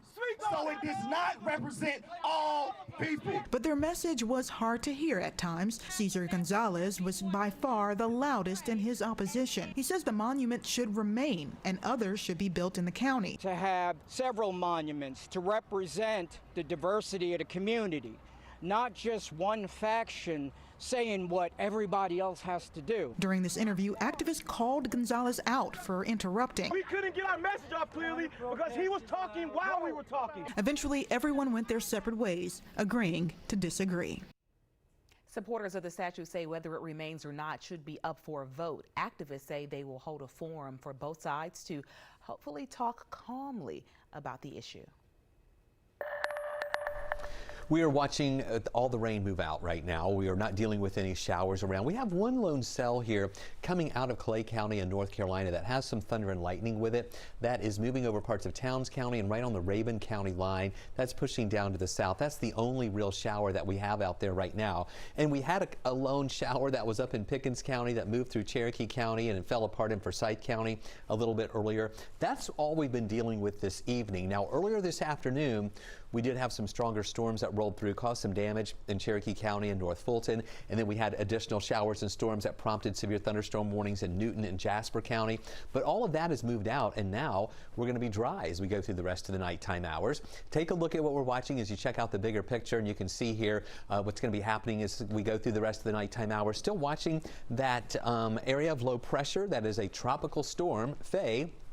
It made landfall along the Jersey Shore earlier today, and now the center of that circulation is headed up near New York, bringing in some rain there. The wind as well in Long Island. A lot of heavier rain, though, back into New York and into Philadelphia and up into New York as well toward Albany. And that's going to keep moving to the north, and it's going to weaken as it pushes to the north as well. And we already felt the impacts from what was the low pressure that developed into Faye as it came through South Georgia earlier with the showers earlier in the week. But now this system not having any impact on us at all. Stay with us. We're going to talk more about the humidity levels that were so oppressive today. They're finally going to be going down a little bit tomorrow. I think you're going to enjoy it. We'll talk more about that coming up. All right, Chris, we will see in a couple of minutes, sir. The killings of black men at the hands of police officers is fueling a worldwide outcry against racism and police brutality. And it's also sparking a big interest into supporting black-owned businesses as companies commit to investing millions of dollars. Here's Nick Sturtevant. It's always been my dream to have my own business, and I always wanted to have a boutique. It's been about 5 years since Lisa Bob left her corporate job in IT to take over as owner of Squash Blossom Boutique. The soul of Squash Blossom is from walking in the door and discovering unique pieces. Did a couple of quarters abroad and traveled a lot and enjoyed tea all around the world. Brandy Shelton had a similar dream. I wanted to bring that love of tea back to the U.S. In 2006, the New Orleans native turned her passion for tea into a business, and with the help of her family, runs Just Add Honey Tea Company. Our 11-year-old son, he loves it. He's like, can I get in the business conversations, and what's the profit margin? In the wake of protests against police brutality, people are showering black-owned businesses with support. In the past, we've only had black women asking, looking around, seeing who's working here, listening to the music and saying, is this a black-owned business? But now we actually have a lot of white women calling specifically, making sure this is a black-owned business because they want to do something and they want to support a black-owned business. But I don't want you to stop coming when being black is not a hashtag. My emphasis is on the tea and the experience, and I'm black. According to a study done by Zippia, Georgia ranks second in the nation when it comes to states that support black-owned businesses the most.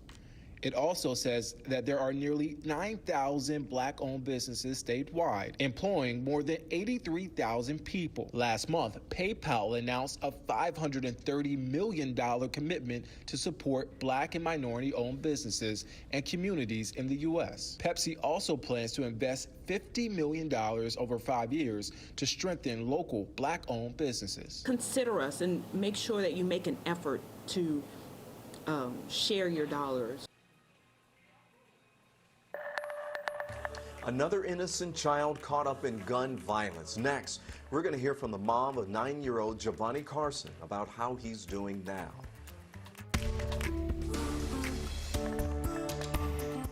Contact with people who are sick. Avoid touching your eyes, nose, and mouth. Stay home when you are sick. Cover your cough or sneeze.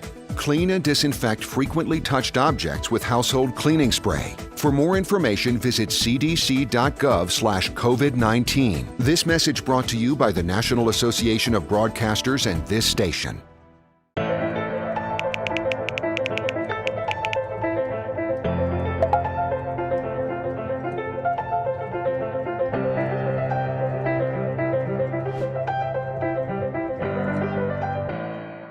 Today at noon on 11 Alive. We are seeing that lack of smell or altered taste can be a symptom. We answer your coronavirus-related medical questions. Because 11Alive is where Atlanta speaks. Televised newscasts not enough for you? Get even more at 11Alive's YouTube channel, where you'll find uncut interviews, extended body cam footage, live streams of Atlanta's biggest trials, and more. Subscribe to 11Alive today.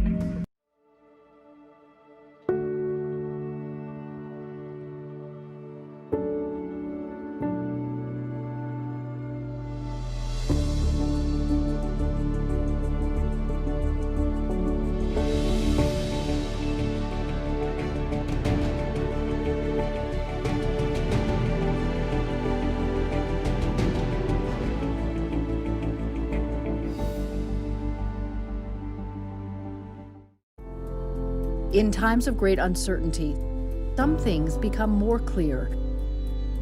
The things we take for granted, the people we depend on daily. Here at 11Alive, we'd like to say thank you.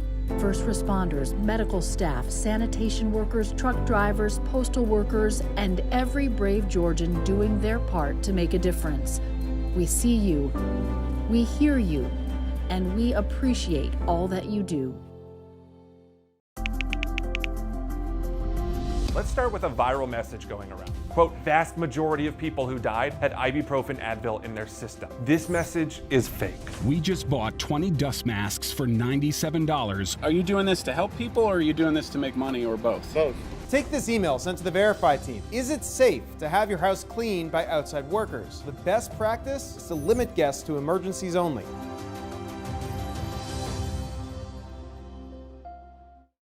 We know things are changing every day, but we're here with you. Continuous COVID-19 coverage during prime time. We're committed to giving you facts, not fear. On 11Alive News Primetime, weeknights from 8 to 11 on WATF. There are everyday actions to help prevent the spread of respiratory diseases. Wash your hands. Avoid close contact.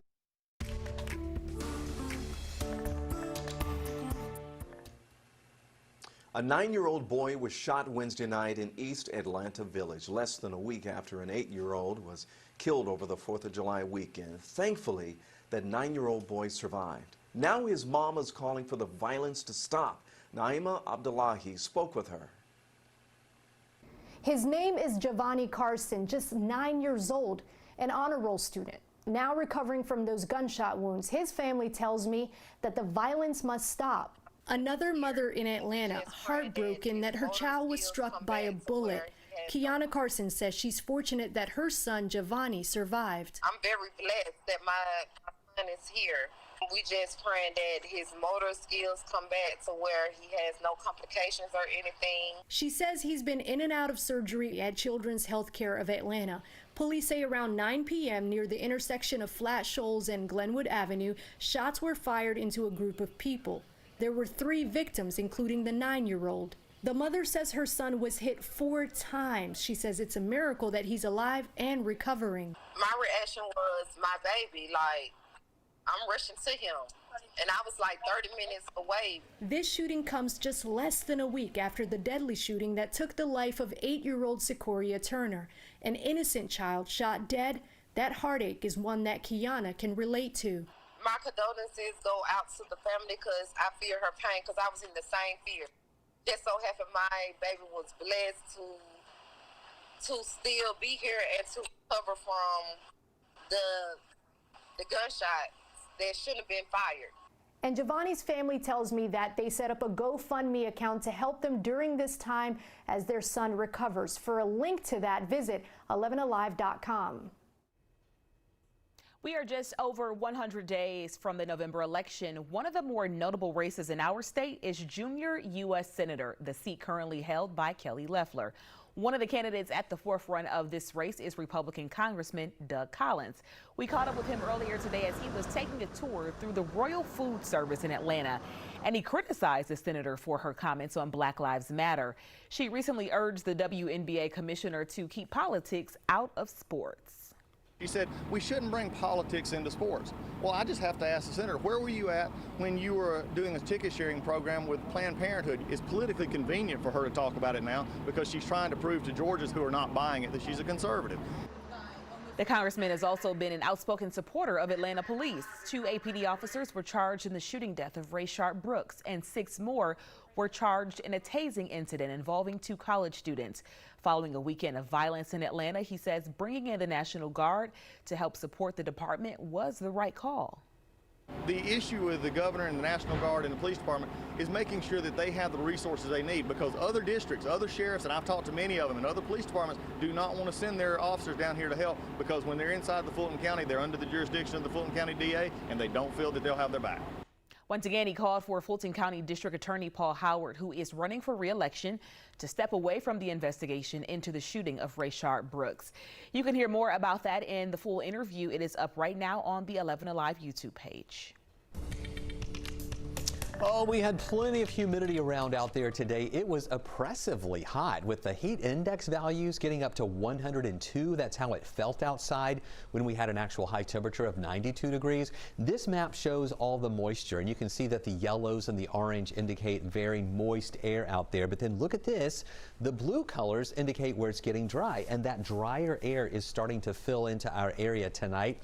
And we'll really, I believe, begin to feel a difference in the air tomorrow. Take a look at this. Tomorrow, this is in the afternoon Friday, as that northwest wind comes in here, it is pushing a lot of that moisture down along the coast and into Florida, and we're going to have the drier air here. Now, I want you to know it's still going to be hot tomorrow, up to 92 degrees for a high temperature, but it's going to feel like 92 instead of 102 where we were feeling today. And then into Sunday, another quick moving system will bring in a little bit of moisture. We might even have a couple of showers late Sunday into Monday, and then we'll get another surge of slightly drier air coming in for the first part of the week. That's going to lower our rain chances, and again, it won't feel quite as oppressive, but it is going to be very hot going into next week. By next Thursday, we're going to see high temperatures right around 95 degrees. So here's a look at the dew points. Now, this is the real measure of how much moisture is in the atmosphere. When we have dew points in the 70s and even mid 70s like we had today, that's just when it's so oppressive out there.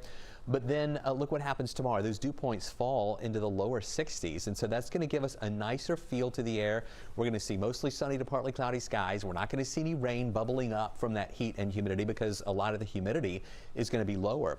And we'll hold pretty much in the 60s for the week ahead for those dew points, which means, yeah, we're still going to have some humidity around, but it's not just going to be that oppressive stuff that we had out there today. Now, there's the official high. Got up to 92 today, but again, with that humidity, it felt like 102 at its highest point. Our average for this time of year is 89. We picked up 1/100th of an inch of rain at Hartsfield-Jackson today, and our rainfall surplus is just about a little bit less than 13.5 inches above where we should be in rainfall for the year. Here's what we're watching over the next 12 hours. We're still in the 80s right now, and we'll be in the 80s until probably midnight, and then fall into the 70s during the overnight hours. And it's going to be a start in the morning in the lower 70s, but look at this. We'll have a lot of sunshine around. It might be a little muggy in the morning, but then as that drier air continues to fill in during the day, we're not really calling for a lot of oppressive heat in the afternoon. Now, 92 is still going to be hot.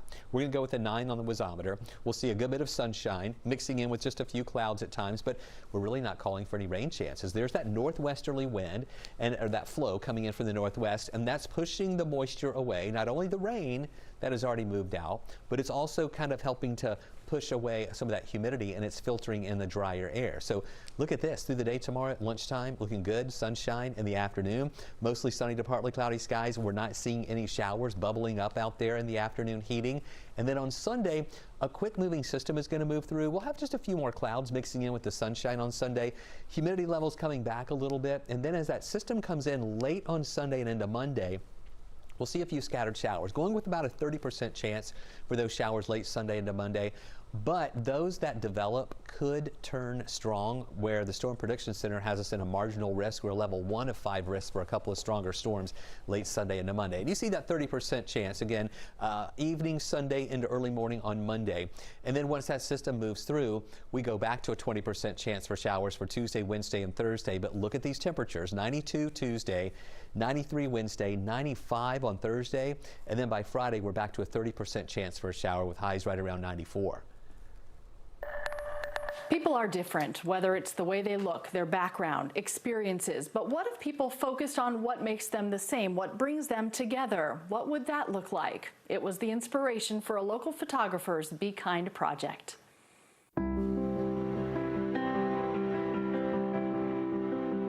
Let's show the world a little bit of love and a little bit of light. Through their eyes, it's simple. They're happy together. A bright light, even when there's darkness. There's so much bad going on right now. There's so many people fighting and hating each other. Photographer Liz Williams wanted to share her view of the world, the kids' view, through her lens. I reached out to my following and I was like, who would want to join me in this? And there were like 500 comments. She calls it the Be Kind project. Children from different backgrounds connected by what makes them all the same. Some kids to get together and they're not judging each other based off of the way they look. They have pure hearts and they're just being so sweet and playing, or they're making each other laugh. We talked about boogers and toots because that's what makes kids laugh, and we had a really, really good time doing that. And you can clearly see it in the pictures. They were just loving each other, and I feel like that's how the world should be. As adults, our minds get just contaminated with bad things. We need to remember who we were at one point in our lives before we were contaminated. I feel like a lot of people need to see these pictures. This is just what the world needs right now. We have all the Liz by Design photography for you on 11alive.com and our Facebook page. We'd love for you to share it. Or at 11Alive's YouTube channel, where you'll find uncut interviews, extended body cam footage, live streams of Atlanta's biggest trials, and more. Subscribe to 11Alive today.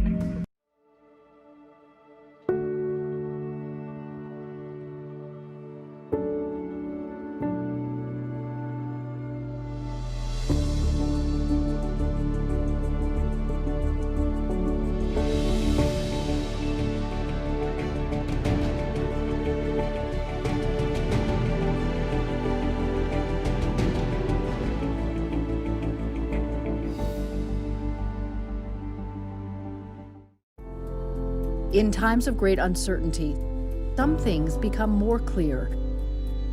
The things we take for granted, the people we depend on daily. Here at 11Alive, we'd like to say thank you. First responders, medical staff, sanitation workers, truck drivers, postal workers, and every brave Georgian doing their part to make a difference. We see you, we hear you, and we appreciate all that you do. Let's start with a viral message going around. Quote, vast majority of people who died had ibuprofen Advil in their system. This message is fake. We just bought 20 dust masks for $97. Are you doing this to help people or are you doing this to make money, or both? Both. Take this email sent to the Verify team. Is it safe to have your house cleaned by outside workers? The best practice is to limit guests to emergencies only.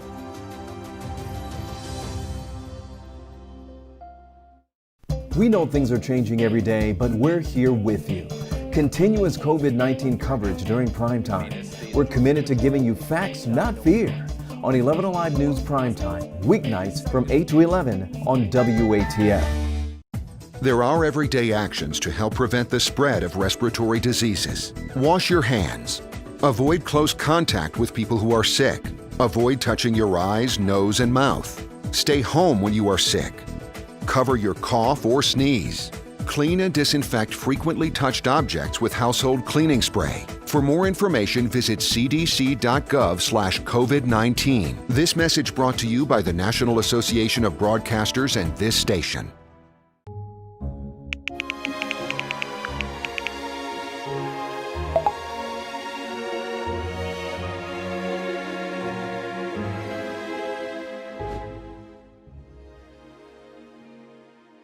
Today at noon on 11Alive. We are seeing that lack of smell or altered taste can be a symptom. We answer your coronavirus-related medical questions. Because 11Alive is where Atlanta speaks. Televised newscast not enough for you? Get even more. It is going to be hot tomorrow with highs near 92, but it's not going to be as humid, so not quite as oppressive in the afternoons with all that muggy air like we had today. We'll see mostly sunny to partly cloudy skies, not worried about rain for tomorrow. Late Sunday into Monday, a quick moving system will have some showers with it, and then the rain chances go down again Tuesday, Wednesday, and Thursday, but it's going to be hot next week, moving up into the mid-90s. All right, try to stay cool out there. Stick around. Prime time rolls on at 10, and we'll see you on 11 Alive for Up Late at 11.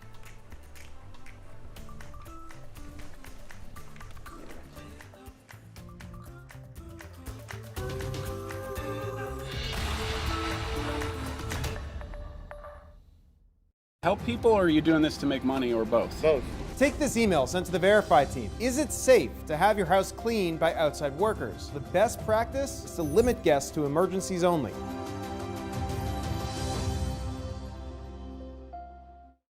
We know things are changing every day, but we're here with you. Continuous COVID-19 coverage during prime time. We're committed to giving you facts, not fear. On 11 Alive News Primetime, weeknights from 8 to 11 on WATF. There are everyday actions to help prevent the spread of respiratory diseases. Wash your hands. Avoid close contact with people who are sick. Avoid touching your eyes, nose, and mouth. Stay home when you are sick. Cover your cough or sneeze. Clean and disinfect frequently touched objects with household cleaning spray. For more information, visit cdc.gov/COVID-19. This message brought to you by the National Association of Broadcasters and this station.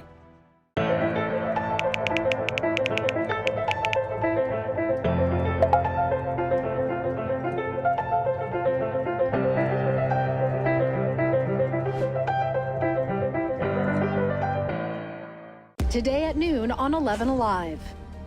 We are seeing that lack of smell or altered taste can be a symptom. We answer your coronavirus-related medical questions. Because 11 Alive is where Atlanta speaks.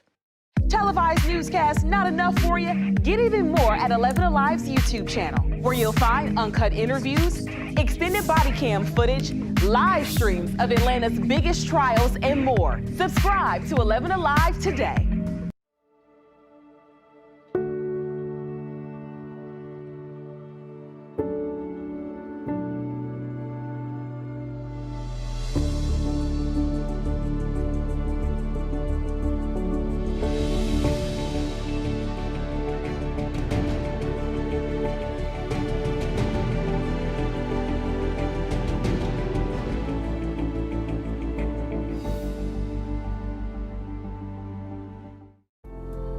In times of great uncertainty, some things become more clear.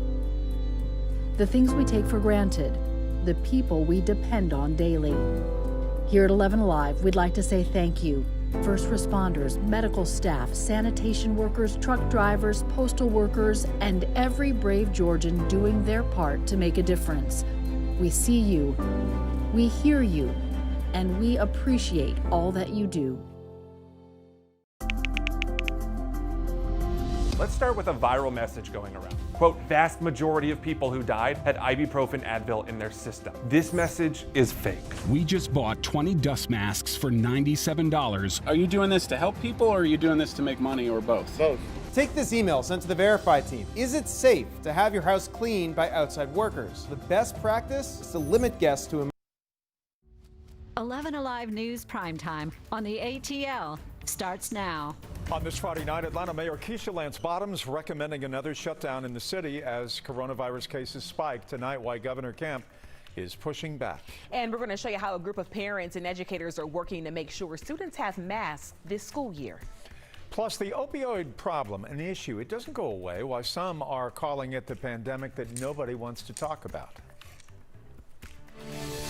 First tonight, Georgia shattered a single-day record with nearly 4,500 new COVID-19 cases. Now, Atlanta Mayor Keisha Lance Bottoms has ordered the city to revert back to phase 1, recommending another shutdown. But Governor Kemp quickly shot back, saying that the mayor can't legally enforce the order, and it's leaving businesses, restaurants, and others wondering where they stand. John Schierick is on the story tonight from the state capitol.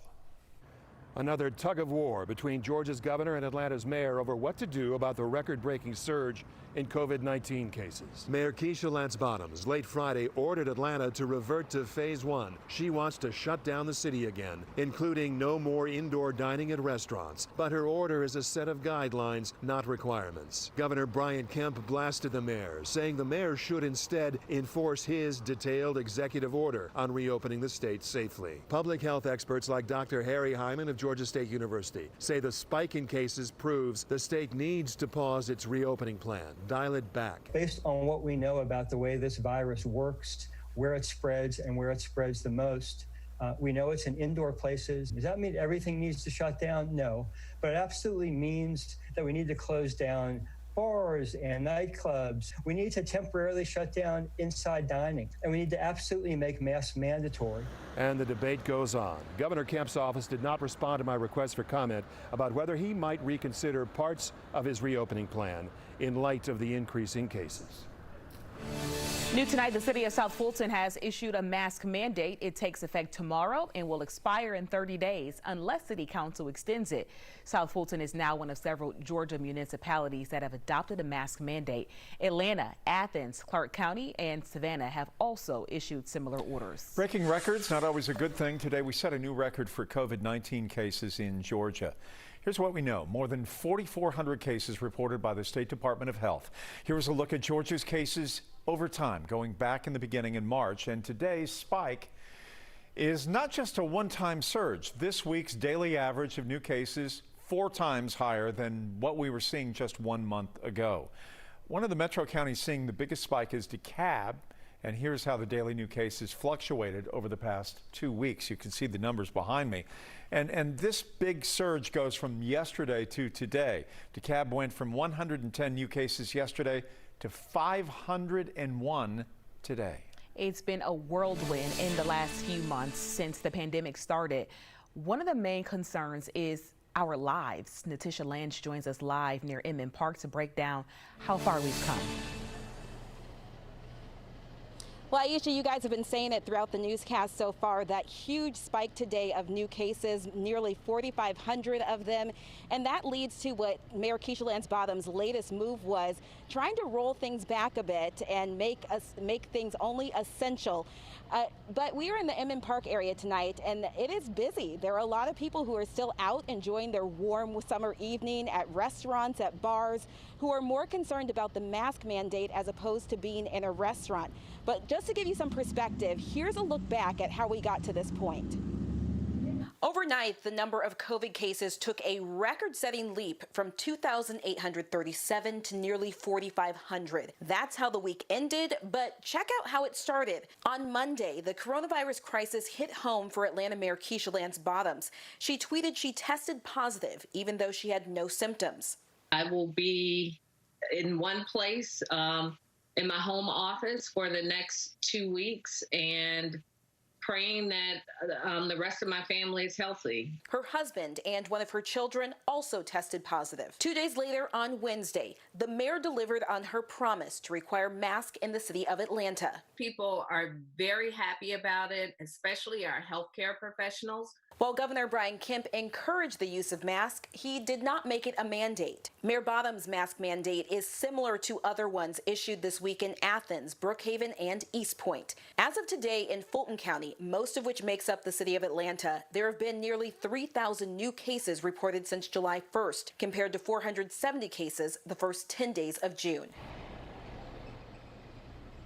And of course, 11Alive is where Atlanta speaks. So looking at our Twitter tonight, after Mayor Bottoms made that recommendation today, it's half and half. Some people are really supporting her, saying that there needed to be something done about the rising numbers, and other people saying, agreeing with Governor Kemp, saying you can't enforce this. And we were just talking to some folks who were walking by here just a bit ago who said they actually feel like they are more at risk as they are out running errands, as opposed to being in a restaurant sitting down where there might be just 4 tables, as opposed to going out and doing those errands day to day. Yeah, back to you guys. You know, Natisha, that's what's so crazy about all of this. I mean, we all have our own view. We all aren't really sure what to think, no matter how much information we process.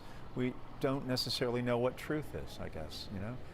An interesting point. Thanks. We appreciate it from Inman tonight.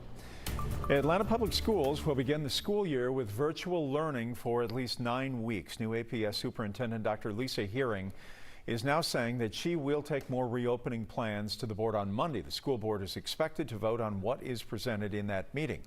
As schools figure out how to reopen, a group of educators and parents in Clarkston decided they're going to make sure that students in DeKalb County have enough masks to be safe in school this year. They want to supply the schools with more than 18,000 masks. You're not going to have a successful year if everybody's just stressed out all year about being sick and whether or not their safety is in jeopardy. The group says that they have had a lot of support from the community. Those are beautiful. DeKalb County has not made a decision about school next year, even though the start date and the state date is supposed to be just a few weeks away. They're going to have a meeting on Monday to determine what it is they should do. There's new information on the coronavirus drug remdesivir and its effectiveness with current COVID-19 patients. Researchers studied about 1,400 patients with severe cases who were treated with remdesivir.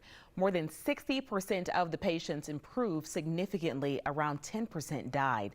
Those who responded the best to the medication were African Americans, people under 65, and those requiring less oxygen support. Some areas of the country are now experiencing a shortage of the drug. A week of scattered showers and storms. Here we are in July. We talk about it all the time. Chris, how about the weekend? What does it hold for us? You know, there were fewer showers around today, but we did have some that had some heavy rain, thunder, and lightning. We have reports of damage in spots of Cherokee County, North Fulton County. Also some scattered damage down to the south and east of us in parts of Newton County, Jasper County, as we had some storms that came through. Right now, not much going on. We have a couple of isolated cells here. This is right at the line that just came through Towns County over into Rabun County. We're watching some other showers that are going to dip down into northern Fannin County in just a little bit. Very isolated, though. This is not going to be widespread out there for tonight. Another one just beginning to develop. You see that little speck right there in Polk County. We'll keep an eye on just a few of these little isolated ones that are out there right now. We did have one that was over Pickens County into Cherokee, and it fell apart in Forsyth County this evening. But for the most part, the showers that were heavier were late afternoon into the really early evening hours, and all of those have moved away. And we have a quiet night in store for us for the rest of the nighttime hours. We're also watching a tropical storm Faye. The center of the storm moved inland today around the Jersey Shore. Now the center of the storm is moving up through New Jersey. It's going to keep pushing up toward the north with the wind and the rain over parts of the northeastern area of the United States. Stay with us. This system is away from us now. It's not going to cause any impacts on us, but we're going to see some improvements in your weather for tomorrow. One of those improvements is going to be that relative humidity that's going to really go down tomorrow, and I think you're going to notice that as well, even though it's still going to be hot. We'll explain what that means coming up. All those in favor of less humidity say aye. Aye.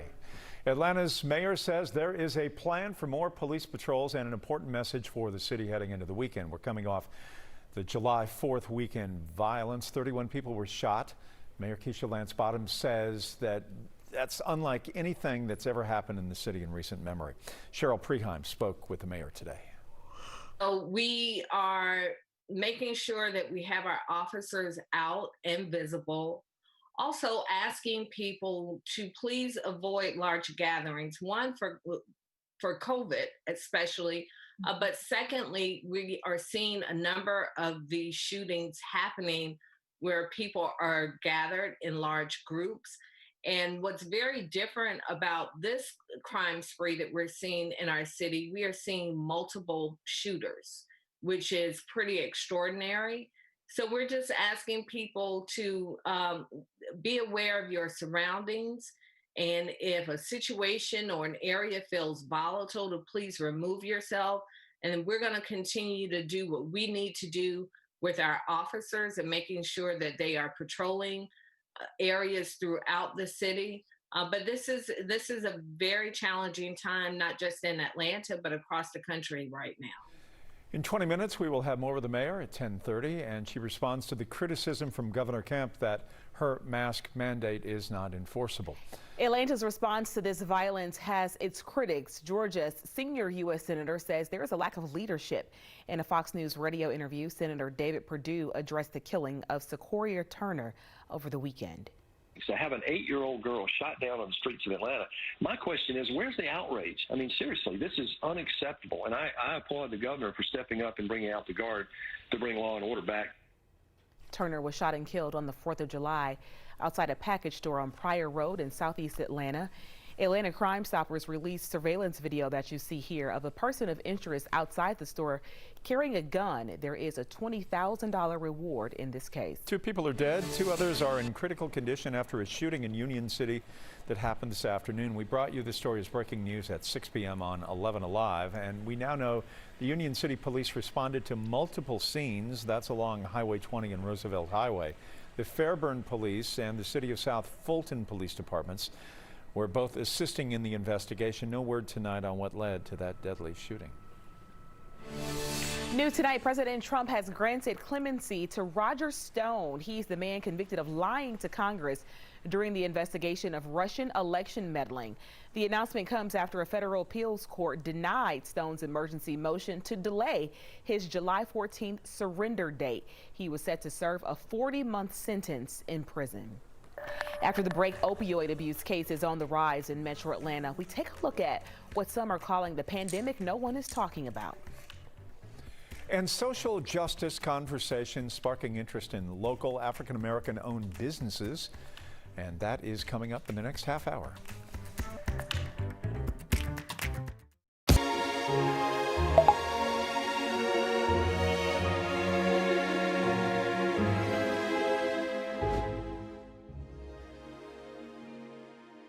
Today at noon on 11Alive.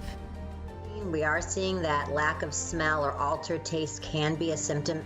We answer your coronavirus-related medical questions. Because 11Alive is where Atlanta speaks. Televised newscasts not enough for you? Get even more at 11Alive's YouTube channel, where you'll find uncut interviews, extended body cam footage, live streams of Atlanta's biggest trials, and more. Subscribe to 11Alive today.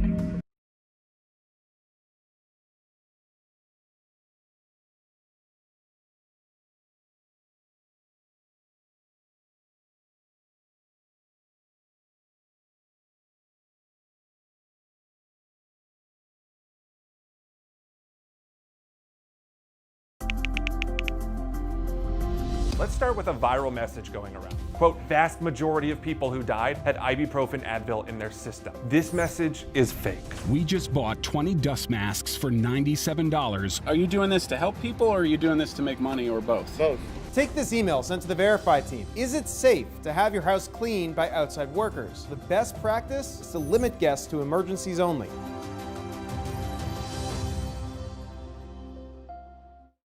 We know things are changing every day, but we're here with you. Continuous COVID-19 coverage during prime time. We're committed to giving you facts, not fear. On 11Alive News Primetime, weeknights from 8 to 11 on WA. It's being called the pandemic no one is talking about. The Georgia Council of Substance Abuse is seeing a rise in ER visits due to opioid overdoses. 11Alive's Tracy Amick-Pierre goes beyond the headlines with the people impacted the most. He loved sports, loved baseball, loved hanging out with friends. He was a good kid. But February 25th, just 3 months before his college graduation, Josh Elbaz's little brother, Alex, died from an accidental drug overdose. In fact, it was a counterfeit pill that had fentanyl in it. Weeks later, COVID-19 hit. And as things shut down, the opioid epidemic did not stop. In fact, it got worse. Overdoses are definitely up nationally. We're seeing that everywhere. And now it's kind of become, I think, sort of the silenced epidemic, so it's behind the scenes. Robin Elliott calls this pandemic the perfect storm. You throw in there the isolation of COVID, the staying at home, the lack of 12-step meetings in person. She founded Georgia Overdose Prevention after her son Zach died in 2011. They distribute the overdose antidote, Narcan. More requests than ever. Last month was our busiest month ever. But with so many in isolation, the risk of overdose keeps getting higher. There's no one there to administer any kind of antidote for you, number one. And number two, there's no one there to call 911. So she hopes we get through this pandemic while there's still time. if they die, it's too late. So we have to pay attention to this and keep people alive. I talked to the Georgia Council on Substance Abuse, and they say since March, the calls to their CARES warm line have been up 65%. They also say the intensity of these calls is higher than it's ever been. Chief Meteorologist Chris Holcomb joins us again. 7-day forecast and hot, muggy, maybe rain, right? And now I've destroyed all of it. I know. We might as well go home. I love razzing you about that. You just gave away the whole forecast. I'm sorry. Right? I'm always giving it away. We do have some ups and downs, though, that we're talking about. And tomorrow's going to be a little different than what we had today. It was so oppressively hot out there today. Our high was 92. But we had a lot of humidity around, and that made it feel like it was 102. Tomorrow is going to be 92 again, but the humidity levels are going to be lower, so it won't feel quite as bad. And we don't think we'll see much in the form of any rain developing tomorrow, too. We still have a few showers that we're tracking out there right now. It was pretty active this afternoon. When I say active, it wasn't as active as it was yesterday, but we did have a few showers that developed, and some of those were strong. All of that has moved away, but we have a few showers we're watching. Some of these coming out of Tennessee and North Carolina, moving into Fannin County. We had a cell that came out of Clay County that went across towns and now into Rabun County. That's falling apart. I really think this one's going to fall apart, too, as it moves down into the rest of Fannin County. Not really concerned about that making it into Atlanta or anything. We had some heavier showers earlier on the north side, and then this evening just one lone cell just kind of popped up and went through Forsyth County. The showers that were strong earlier did cause some damage in parts of Cherokee County. We have 3 reports of damage and trees down there. Also in North Fulton, a few showers that were over in Barrow County on the east side of Barrow County caused some wind damage with some trees down, and then also a severe thunderstorm earlier south of I-20 east of the city, right there at the line of Newton County and Jasper County, just to the south of the New Bern area. We had some reports of damage there too, and that's from these storms that came through. This is a 6-hour loop. It shows that moving out of the metro Atlanta area, pushing down toward the south, and that's where we saw some of the damage in those spots. But now it's quiet. We'll keep an eye on those showers up to the north. We really think those are going to fall apart. Take a look at Tropical Storm Faye. This storm is inland now, still though classified as a tropical storm with winds of 45 miles an hour. It's moving to the north at 14 miles an hour. It's going to keep moving inland, bringing rain into much of the northeastern part of the United States. Most likely overnight still a tropical storm, and then it will lose its tropical storm status as it moves up into Canada, but spreading a lot of wind and rain through those areas of the north and to the east, but not that bad of a major issue up there. Now, the thing that we're going to notice here that's going to be different tomorrow, as I mentioned, is that humidity level is going to start coming down. We measure the amount of moisture in the atmosphere by the dew point, and today we had dew points in the mid-70s. That's oppressive air. It was just so muggy out there today and hot. Tomorrow, drier air comes in, and that's going to drop the dew points into the 60s. That's still humid, but at least it's not going to be as oppressive as it was today. And then those dew points stay in that not oppressive range for the rest of the weekend and into next week. And we're just going to have some hit and miss showers. So tomorrow, with a lower humidity, I don't think we're going to see the heat and humidity bubble up any showers. We're going rain free tomorrow. We're still in the 80s now, 70s in Athens, 73 in Covington, thanks to some rain cooled air there. 92 is our high tomorrow with a 9 on the wasometer with no rain around and the relative humidity levels coming down. And that's thanks to this northwest flow. In the morning, plenty of sunshine during the afternoon, maybe just a couple of clouds developing, but not concerned about any rain. And again, not as oppressive tomorrow, but still hot at 92. 91 Sunday. Quick moving system will bring us a 30% chance for a shower late Sunday into Monday. We'll watch a couple of those storms to see if they could turn strong. And then low rain chances Tuesday, Wednesday, and Thursday at 20%, but really hot, up to 95 by Thursday, back to a 30% chance for a shower by Friday. Take a look at your weather wow moment. This is from Blake Robb from Carrollton. Blake loves to launch his drone and send us some beautiful pictures. And this is the nice blue sky with some of those puffy little white clouds that were beginning to develop today with some of that humidity that we had around.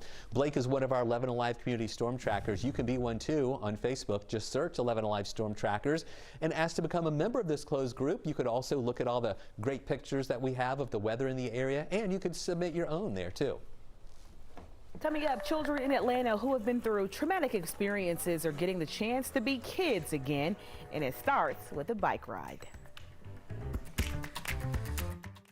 Touching your eyes, nose, and mouth. Stay home when you are sick. Cover your cough or sneeze.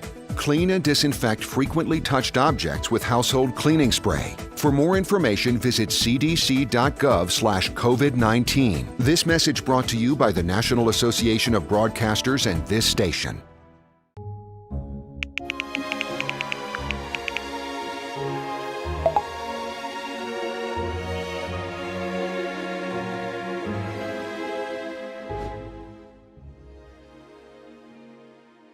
Today at noon on 11Alive.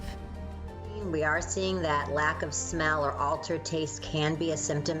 We answer your coronavirus-related medical questions. Because 11Alive is where Atlanta speaks. Televised newscasts not enough for you? Get even more at 11Alive's YouTube channel, where you'll find uncut interviews, extended body cam footage, live streams of Atlanta's biggest trials, and more. Subscribe to 11Alive today.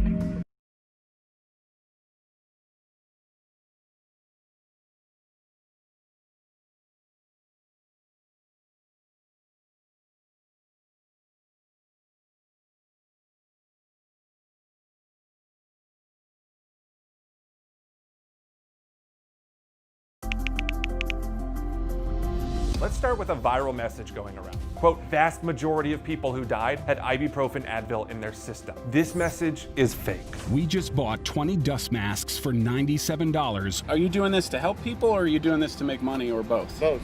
Take this email sent to the Verify team. Is it safe to have your house cleaned by outside workers? The best practice is to limit guests to emergencies only.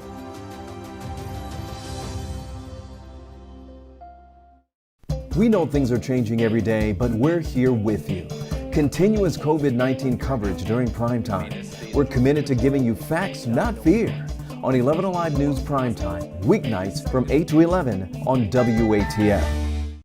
There are everyday actions to help prevent the spread of respiratory diseases. Wash your hands. Avoid close contact with people who are sick. Avoid touching your eyes, nose, and mouth. Stay home when you are sick. Cover your cough or sneeze. Clean and disinfect frequently touched objects with household cleaning spray. For more information, visit cdc.gov/COVID-19. Many children in South Atlanta are still trying to process recent tragedies, from the shooting death of Rayshard Brooks to the killing of 8-year-old Sequoia Turner. A nonprofit is now helping these children get in touch with their emotions by simply taking them on a bike ride. 11Alive's Ron Jones has more. These kids in Atlanta are carrying the emotional burdens of adults. Riding a bike helps them be kids again. I think the kids need to know that what they feel matters. It's fun. Fun and therapeutic, because the nonprofit Focus Community Strategies helps underserved neighborhoods in South Atlanta to strive. This bike riding project helps these children deal with the recent tragedies. When you see us like this, it's like less fear involved. Fear is a factor for these young eyes because they have seen a lot. Really just kind of escape for a minute and be a kid and just have some fun. There are 3 times a week they mount up, pray together, and ride together. But we know that releasing stress from the body through exercise is a good way for them to not get pent up. It's definitely a good thing for the neighborhood. There's so much negativity going on around us, and I think we're making a statement without saying a word that we're going to be above it and not allow it to change us. Many of these kids can't afford a bike. So it's been amazing how, the greater Atlanta community has supported us to get bikes, good bikes, for us to ride here. Every Tuesday, Thursday, and Saturday, the magic happens. Neighborhoods should have children filling the streets, riding bikes. How do they know it's helping the children? Because they keep showing up, and we're going to keep going. What a great story, Jeff. I love story. when they give me a good story to say goodnight to you on, especially on a Friday night. Kudos to Ron Jones for that piece. It was awesome. I'm going to head out to meet up with Ron over on Up Late at 11 p.m. on 11Alive. Have a great weekend, Jeff. Have a great weekend. We look forward to the broadcast tonight at 11 o'clock over on the Big 11Alive. We continue here on the Big 36 for now. It was quite a week in Georgia politics. Oh my goodness. Coming up, Chuck Todd joins us and discusses the mask mandate and Senator Loeffler's comments about Black Lives Matter. All that is straight ahead. News Primetime, weeknights from 8 to 11 on WATF.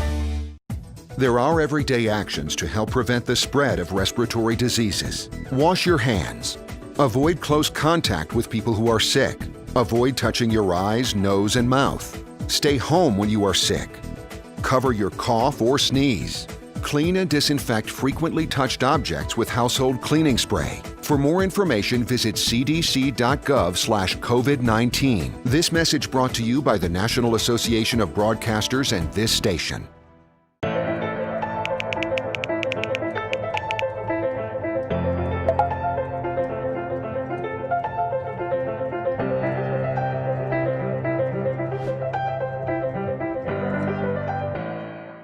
Today at noon on 11Alive.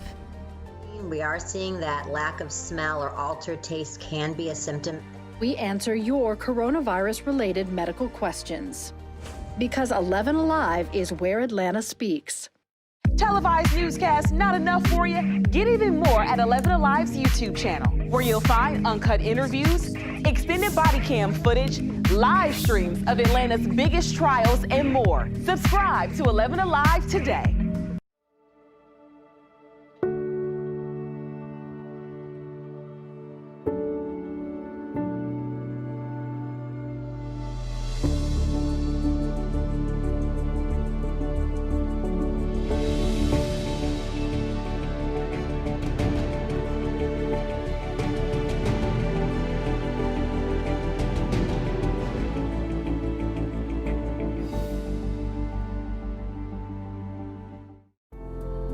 In times of great uncertainty, some things become more clear.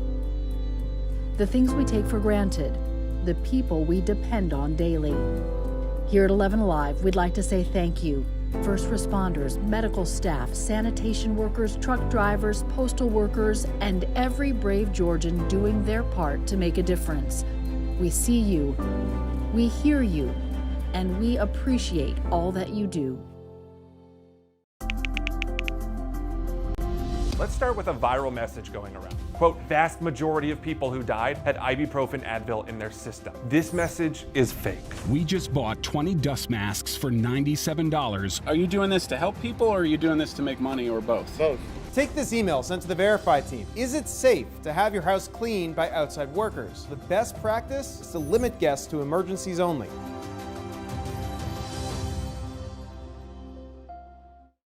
We know things are changing every day, but we're here with you. Continuous COVID-19 coverage during primetime. We're committed to giving you facts, not fear. On 11Alive News Primetime, weeknights from 8 to 11 on WATF. There are everyday actions to help prevent the spread of respiratory diseases. Wash your hands. Avoid close contact with people who are sick. Avoid touching your eyes, nose, and mouth. Stay home when you are sick. Cover your cough or sneeze.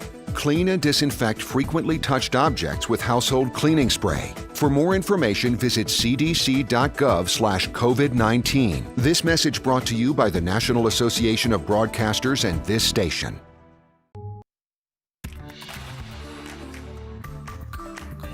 Continuing coverage now on the pandemic here in our state. 35 COVID-19 deaths were reported today. Many of you are asking us why that number is so low compared to total cases. Investigator Rebecca Lindstrom took that question to the experts. If you look at Georgia's COVID-19 related deaths since our first was reported back in mid-March, you'll see we've had a series of spikes. But in the past 2 weeks, it looks as if our number of deaths is finally trending down, as if the virus were less deadly than earlier in the pandemic. Doctors say while some of that could be true, since younger people at less risk for complication are a growing slice of cases, and hospitals have made some improvements in their treatment strategies, it's likely not the full story. That's because of the time it usually takes from when a person tests positive to when they die, to when their death is reported and certified by a state health department. It's what's known as a lagging indicator, and Emory epidemiologist Carlos Del Rio says the risks are still real. The data is very, very clear.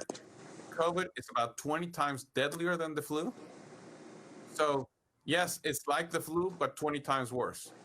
And in particularly, if you happen to be over the age of 65, in particular, if you happen to be diabetic or have obesity or hypertension. Del Rio says death trends can fluctuate greatly from day to day, and often the clearest picture is looking back at them weeks later.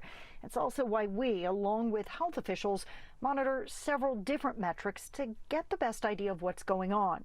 The bottom line, coronavirus cases are increasing right now, but we won't know how deadly this wave will be for weeks to come. With a record number of new COVID cases today, Mayor Keisha Lance Bottoms says a mask mandate should go statewide. She says feedback about the order she signed this week has been overwhelmingly positive. Cheryl Preheim spoke with her today. It's extremely important, and it's the most unselfish thing that you can do, and it has been very well received because our hospitals are being overrun right now. We're reaching capacity. ICU capacity in many of our hospitals. Grady Hospital has seen more COVID patients than they even saw in April. So this is a very challenging time for our healthcare professionals, and that it's been very well received by them especially. Governor Kemp said that the mandate was unenforceable. What's your thought on that, and what are the plans to enforce it? I disagree with that. We can enforce it in the same way we can enforce any other city ordinance, and it also gives us an opportunity, especially in our airport and other city-owned facilities, to require that people wear a mask. And cities across our state have enacted this ordinance, and it appears that the governor is one of the few elected officials in the state who for whatever reason, doesn't seem to think that masks should be mandatory. So we're going to continue to do what we need to do on behalf of the people of Atlanta to keep them protected, because the reality is that our state opened up too soon, and we are paying the price for it. There is much more of Cheryl's interview with Mayor Bottoms up on the 11Alive YouTube channel. The killings of black men at the hands of police officers is fueling a worldwide outcry against racism and police brutality. It's also sparking an interest in supporting black-owned businesses as companies commit investing millions of dollars. Here's Nick Sturdivant. It's always been my dream to have my own business, and I always wanted to have a boutique. It's been about 5 years since Lisa Bobb left her corporate job in IT to take over as owner of Squash Blossom Boutique. The soul of Squash Blossom is from walking in the door and discovering unique pieces. Did a couple of quarters abroad and traveled a lot and enjoyed tea all around the world. Brandy Shelton had a similar dream. I wanted to bring that love of tea back to the U.S. In 2006, the New Orleans native turned her passion for tea into a business, and with the help of her family, runs Just Add Honey Tea Company. Our 11-year-old son, he loves it. He's like, can I get in the business conversations, and what's the profit margin? In the wake of protests against police brutality, people are showering black-owned businesses with support. In the past, we've only had black women asking, looking around, seeing who's working here, listening to the music and saying, is this a black-owned business? But now we actually have a lot of white women calling specifically, making sure this is a black-owned business because they want to do something and they want to support a black-owned business. But I don't want you to stop coming when being black is not a hashtag. My emphasis is on the tea and the experience, and I'm black. According to a study done by Zippia, Georgia ranks second in the nation when it comes to states that support black-owned businesses the most. It also says that there are nearly 9,000 black-owned businesses statewide, employing more than 83,000 people. Last month, PayPal announced a $530 million commitment to support black and minority-owned businesses and communities in the U.S. Pepsi also plans to invest $50 million over 5 years to strengthen local black-owned businesses. Consider us and make sure that you make an effort to share your dollars. The Trump campaign has abruptly postponed a rally scheduled for tomorrow night in New Hampshire. It is one of 3 things you need to know happening outside of Metro Atlanta. The campaign attributing the postponement to safety reasons due to Tropical Storm Faye. The New Hampshire rally was to take place at an airport. With most of the audience inside a large hangar, the president has faced criticism for continuing to hold large campaign events amidst the COVID-19 crisis. This morning, the president was pitching the rally on a New Hampshire radio program, predicting a great crowd would turn out. Backlash continuing over the Trump administration's new guidelines barring some international students from remaining in the United States this fall if their classes are all online. Now, California is filing its own lawsuit on the matter. It's the first state to do so. California's lawsuit seeks a preliminary injunction against enforcement of the new visa policy. Under the ICE directive, students on F1 and M1 visas must leave the country or transfer to a school with in-person instruction. Otherwise, they could be removed. Some colleges and universities have announced plans to hold online-only courses this fall to curb the coronavirus spread. The lawsuit argues that California has more students on visas than any other states. Many politicians are weighing in on whether or not the country should reopen as coronavirus cases surge. But did a New York Congresswoman claim that businesses should stay shut down because it would hurt the president's re-election chances? Evan Kozloff verifies. Social media is full of misinformation, and you don't have time to go through each and everything you see to fact check. That's where the Verify team comes into play. Take this question emailed to the Verify team, asking whether AOC posted on Facebook that governors should maintain restrictions on businesses until after the November election. So let's verify and take a closer look at this supposed post. It's been spreading online like this: a screenshot of a Facebook post of a tweet, supposedly from Representative Alexandria Ocasio-Cortez. In it, she allegedly writes, quote, "It's vital that governors maintain restrictions on businesses until after the November election because economic recovery will help Trump get reelected." The tweet is timestamped at 1:09 p.m., May 20th, 2020. Now, we started by reaching out to the Congresswoman's office, and a spokesperson told us that no, AOC did not write this. In fact, the Congresswoman took to Twitter to address the rumor, writing, quote, "I usually don't tweet to correct fake posts about me, but needless to say, the alleged deleted reopening tweet people are saying I wrote is a photoshopped fake." But we don't have to take her word for it. Our Verify researchers used a website called the Internet Archive Wayback Machine. On their website, they say they're building a digital library. It captures snapshots of websites on a regular basis. We looked at all the screen grabs from both May 20th and May 21st, but we could not find the alleged tweet. Next, we looked at a database run by ProPublica, which tracks deleted tweets from public figures. We looked at the deleted tweets from both her personal and professional Twitter pages, but we could not find any mention of this alleged post. So we could verify our researchers found no evidence that AOC actually wrote and deleted this tweet.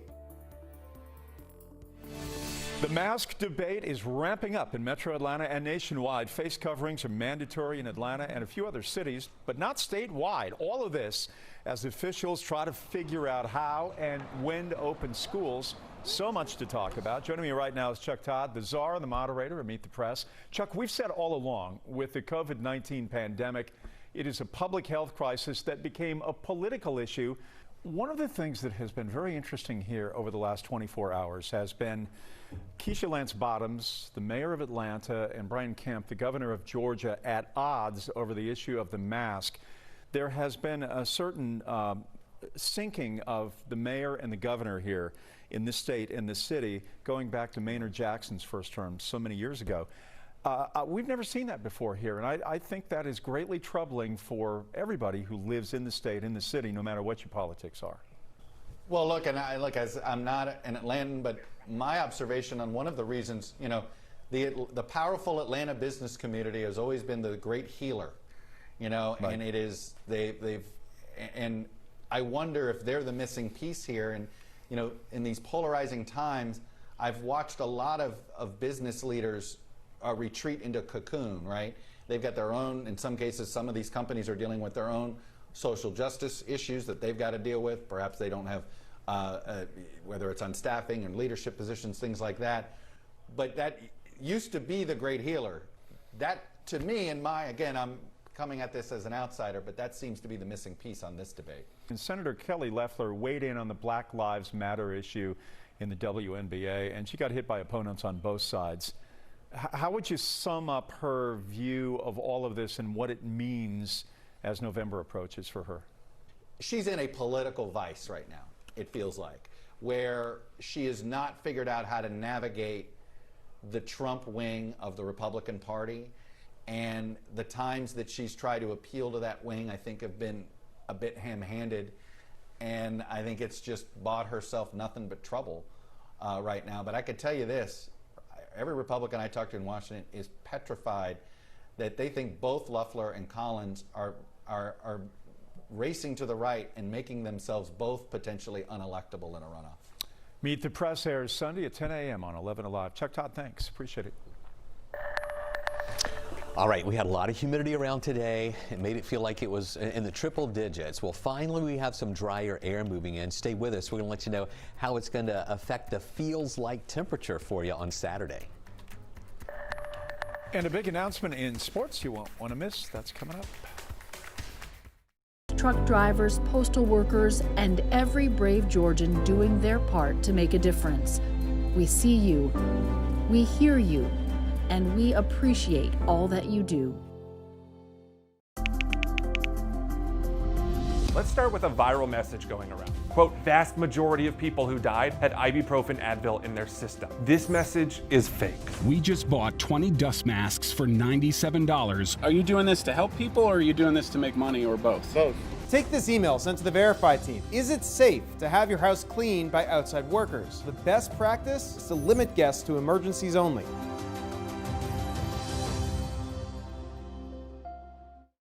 We know things are changing every day, but we're here with you. Continuous COVID-19 coverage during prime time. We're committed to giving you facts, not fear. On 11Alive News Primetime, weeknights from 8 to 11 on WATF. There are everyday actions to help prevent the spread of respiratory diseases. Wash your hands. Avoid close contact with people who are sick. Avoid touching your eyes, nose, and mouth. Stay home when you are sick. Cover your cough or sneeze.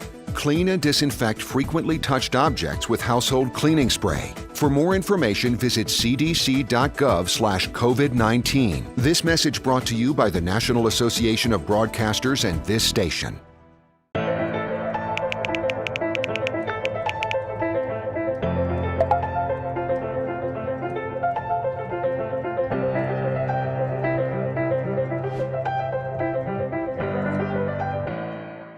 Today at noon on 11Alive. We are seeing that lack of smell or altered taste can be a symptom. We answer your coronavirus-related medical questions. Because 11Alive is where Atlanta speaks. Televised newscasts not enough for you? Get even more at 11Alive's YouTube channel, where you'll find uncut interviews, extended body cam footage, live streams of Atlanta's biggest trials, and more. Subscribe to 11Alive today.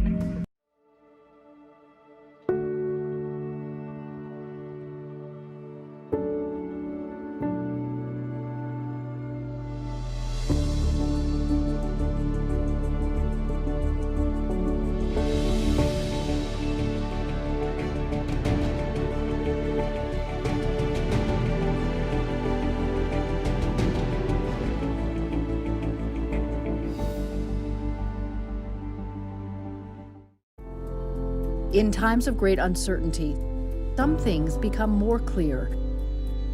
The things we take for granted, the people we depend on daily. Here at 11Alive, we'd like to say thank you. First responders, medical staff, sanitation workers, truck drivers, postal workers, and every brave Georgian doing their part to make a difference. We see you, we hear you, and we appreciate all that you do. Let's start with a viral message going around. Quote, vast majority of people who died had ibuprofen Advil in their system. This message is fake. We just bought 20 dust masks for $97. Are you doing this to help people or are you doing this to make money or both? Both. Take this email sent to the Verify team. Is it safe to have your house cleaned by outside workers? All right, and we are back right now. Let's give you an update as to what's going on right now, and here goes. All right, caught us by surprise here. We are back now. The police chief in Dunwoody took the extraordinary step of releasing an internal affairs report with embarrassing details of a sexting ring among officers and a top lieutenant. That reveals Chief Investigator Brendan Keefe was working on that case. He obtained exclusive interviews with current and former officers. Here's a preview of his investigation airing tonight on Up Late at 11. The police chief has determined that the sharing of sexual text messages between a group of about 10 officers and a supervisor was entirely consensual. But the police chief either didn't see or doesn't have the text messages the reveal has obtained, showing that his top lieutenant demanded nude photos in return for positive reviews. My name is Roger Halstead, formerly a Dunwoody police officer. He would ask for pictures of our every day. Brian Bolden, transport officer, City of Dunwoody Police Department. The whole command staff, they all knew. Was he protected? Yes. Austin Handel, I was a police officer with the Dunwoody Police Department on night shift. And here we are, talking about a sexual predator that was working at our police department since it was founded. They're talking about their boss. I'm Sergeant Espinoza with the Dunwoody Police Department. When he was a sergeant, Fidel Espinoza was the face of the Dunwoody Police Department. It's dangerous. It could be lethal. Dunwoody promoted its public information officer all the way up to the front office as admin lieutenant. He said he was untouchable. I believed him. Dunwoody's police chief led the internal investigation, even though he's named in the civil action. He determined most of the claims were unfounded. There's a lot more we simply can't show you at this time of day. So tonight at 11 on Up Late, we'll show you the actual text messages never seen before. Oppressive humidity out there today with dew points in the mid-70s with temperatures in the 90s. It made it feel like it was in the triple digits today. But we have some changes coming in. This is our moisture map, and when you see this, when you have the yellows and oranges, that's indicating some very moist air, and we had that over us today, but that is pushing down toward the south. And you see the blues here in North Georgia and more of that up into North Alabama and Tennessee. That's the drier air. Look what happens as we go through the day tomorrow. That blue color, or the drier air, moves into our area, and I really think you're going to notice the difference in the feel of the air tomorrow compared to what we had out there for today, because a lot of that humidity and the moisture is going to push down to the south, and it's going to be less humid here tomorrow. Still going to be hot, getting up to 92 degrees, but that 92-degree temperature is going to feel like 92 instead of 102 like what we had today. Now on Sunday, we'll see a little more moisture moving back in, and we're going to actually see a couple of showers possible late on Sunday with that quick moving system moving our way, and then that moisture pushes to the south again, and we'll see some drier air coming in for Monday, Tuesday, and Wednesday. You know, again, a little bit of humidity around. It's not totally dry, but we'll go back to just about a 20% chance for a shower as we head into next week, and then the rain chances coming back up a little bit more by the end of the week. But it is going to be hot. I don't want you to think that I'm talking about a cold front that's really going to cool us down. It's just going to be the drier air that's going to give us a different feel to the air, especially during the day tomorrow. And the rain chances are going down. We're watching those go down right now with the showers that we had earlier that have pushed away. We've got that slightly lower humidity tomorrow, but just know it's still going to be hot with temperatures in the 90s, not only for the weekend, but also for much of next week too. Now, I know this model is saying 89. I really think it's going to hit the lower 90s tomorrow, 92 degrees. But what I want you to see here is the sunshine that we're going to be dealing with. Maybe just a few clouds here and there, but we're not even going to talk about any of those pulse afternoon thunderstorms that bubble up with the heat and humidity, because we're not going to have as much humidity around, even though we will have the heat. 92 for the high. We'll give that a 9 on the wasometer. That's our scale from 1 to 11, where an 11 is a perfect day with mainly sunshine and just a few clouds mixing in. It's going to be quiet tonight. Here's that northwesterly flow. That's what's bringing in some of that drier air, pushing away that moisture and humidity. And check it out. Mostly sunny skies during the day tomorrow. Just going to be really warm. Not worried about any rain chances developing. And then on Sunday, we will have a quick moving system that's going to move our way, giving us a couple of more clouds mixing in with the sunshine, and then mainly not necessarily late afternoon, but we're talking in the evening hours is when we're going to see this little quick moving system come in here. That could give us a few thunder showers around. That rain chance is only at 30%, but the ones that develop could be strong, and maybe even a couple of showers lingering into early on Monday before we dry out. And then there you see the 20% chance for a shower Tuesday, Wednesday, and Thursday. Look at those warm temperatures though, up to 95 by Thursday, 94 again on Friday, but the 30% chance for showers moves back in. All right, sports time on this Friday night. Braves continue to inch closer to the regular season. The team announced 2 exhibition games against the Marlins at Truist Park to be played July 21st and the 22nd. Both of those games will be televised, and they are just a few days before the regular season. It's been a few days with no opt-outs or positive COVID tests, which has allowed the team to get into more of a groove during this summer training period. And it leads up to Monday's scrimmage. Manager Brian Snitker said the workout's been positive. They've been full of energy. I can tell by the energy in the inner squads and how the guys, we just had a bunt defense drill out there, how guys are conducting themselves and going about their business and in preparation. So I think the mood and the attitude is really good. I think they're buying in the fact that, that's what I really feel is, you know, we're getting ready to play on the 24th. Sports is returning, and while it feels like it has been some time since we all have had something to cheer about, it was only a few months ago we were wrapping up quite the year in Atlanta. It began with the city putting its best foot forward for Super Bowl 53. Then we saw division titles, upsets, broken records, cups lifted, and since then, prominent figures in sports have been stepping up in the fight against coronavirus and taking action against social injustice. The best of Atlanta sports is recognized at the annual Atlanta Sports Awards presented by the Atlanta Sports Council. This year's 15th annual awards will be a virtual event right here on 11Alive this August. Here is a sneak peek at what you can expect to see. Outstanding coach, Team 1-1, high school athlete, top sports moment, esports competitor.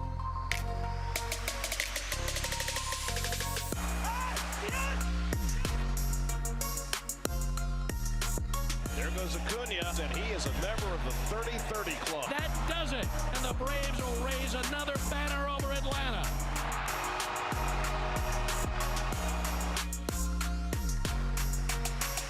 Who's the most outstanding pro athlete or coach? How about esports? Well, you get to help decide it all. Voting is now live. As you see here, you can go to 11alive.com/sportsawards to view the nominees and pick your favorite. Need an easier way? Just text VOTE to 404-885-7600 and we'll send you the link to vote. Again, text, don't call, and send the word VOTE. Later this month, we will reveal this year's biggest award, the Lifetime Achievement Award presented by Coca-Cola. Voting begins now and it runs until July 17th. You can vote as many times as you like. We will unveil the winners right here beginning August 3rd, culminating in an hour-long special on August 15th, honoring the best of the best and looking ahead to the future. We are excited to partner with the Atlanta Sports Council to host this year's event exclusively on 11Alive. Time to fan up and go vote.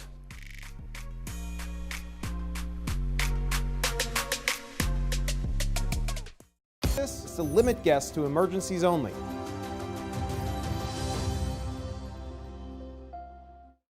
We know things are changing every day, but we're here with you. Continuous COVID-19 coverage during prime time. We're committed to giving you facts, not fear. On 11Alive News Primetime, weeknights from 8 to 11 on WATF. There are everyday actions to help prevent the spread of respiratory diseases. Wash your hands. Avoid close contact with people who are sick. Avoid touching your eyes, nose, and mouth. Stay home when you are sick. Cover your cough or sneeze. Clean and disinfect frequently touched objects with household cleaning spray. For more information, visit cdc.gov/COVID-19. This message brought to you by the National Association of Broadcasters and this station.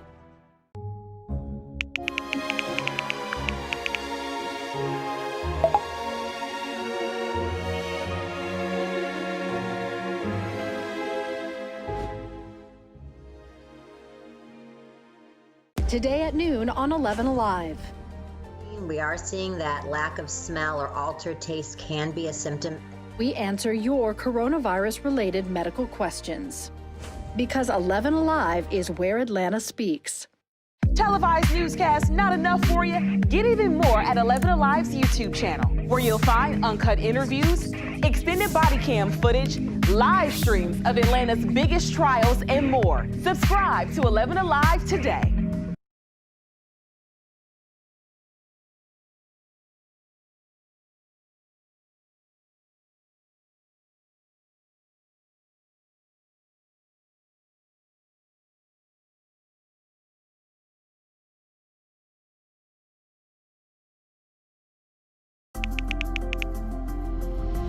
Let's start with a viral message going around. Quote, vast majority of people who died had ibuprofen Advil in their system. This message is fake. We just bought 20 dust masks for $97. Are you doing this to help people, or are you doing this to make money, or both? Both. Take this email sent to the Verify team. Is it safe to have your house cleaned by outside workers? The best practice is to limit guests to emergencies only.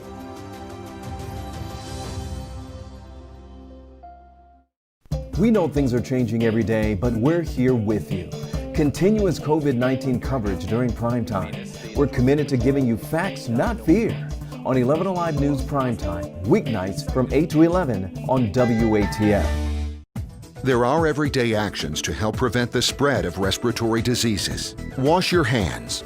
Avoid close contact with people who are sick. Avoid touching your eyes, nose, and mouth. Stay home when you are sick. Cover your cough or sneeze. Clean and disinfect frequently touched objects with household cleaning spray. For more information, visit cdc.gov. Drier air in place tomorrow, mostly sunny to partly cloudy skies. We're not concerned about any rain tomorrow. It's still going to be hot at 92, but just not oppressively hot with like the heat index like we had at 102 today. 91 on Sunday with some showers coming in late Sunday into early on Monday. As those move out, we'll go back to a 20% chance for a shower Tuesday, Wednesday, and Thursday, but getting hot, mid-90s by Thursday, and then the rain chance back up to 30% by the end of the week. All right, the weekend is here, and we are ready and glad for that. Thanks for watching 11Alive Primetime. Switch to 11Alive now for Up Late. The news continues all the time on 11alive.com. Good night, everybody. Cut interviews, extended body cam footage, live streams of Atlanta's biggest trials, and more. Subscribe to 11Alive today.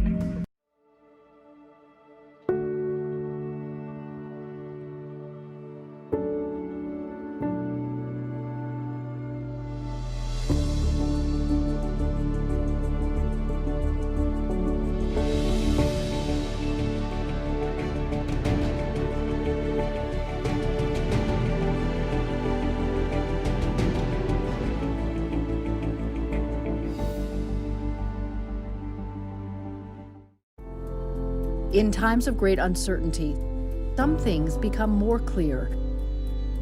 The things we take for granted, the people we depend on daily. Here at 11Alive, we'd like to say thank you. First responders, medical staff, sanitation workers, truck drivers, postal workers, and every brave Georgian doing their part to make a difference. We see you, we hear you, and we appreciate all that you do. Let's start with a viral message going around. Quote, vast majority of people who died had ibuprofen Advil in their system. This message is fake. We just bought 20 dust masks for $97. Are you doing this to help people, or are you doing this to make money, or both? Both. Take this email sent to the Verify team. Is it safe to have your house cleaned by outside workers? The best practice is to limit guests to emergencies only.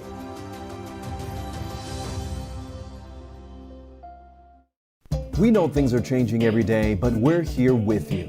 Continuous COVID-19 coverage during primetime. We're committed to giving you facts, not fear. On 11Alive News Primetime, weeknights from 8 to 11 on WATF. There are everyday actions to help prevent the spread of respiratory diseases. Wash your hands. Avoid close contact with people who are sick. Avoid touching your eyes, nose, and mouth. Stay home when you are sick. Cover your cough or sneeze. Clean and disinfect frequently touched objects with household cleaning spray. For more information, visit cdc.gov/COVID-19. This message brought to you by the National Association of Broadcasters and this station.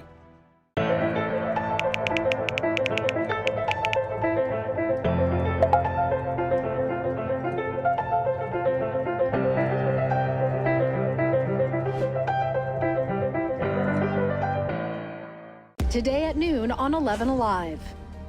We are seeing that lack of smell or altered taste can be a symptom. We answer your coronavirus-related medical questions. Because 11Alive is where Atlanta speaks. Televised newscasts not enough for you? Get even more at 11Alive's YouTube channel, where you'll find uncut interviews, extended body cam footage, live streams of Atlanta's biggest trials, and more. Subscribe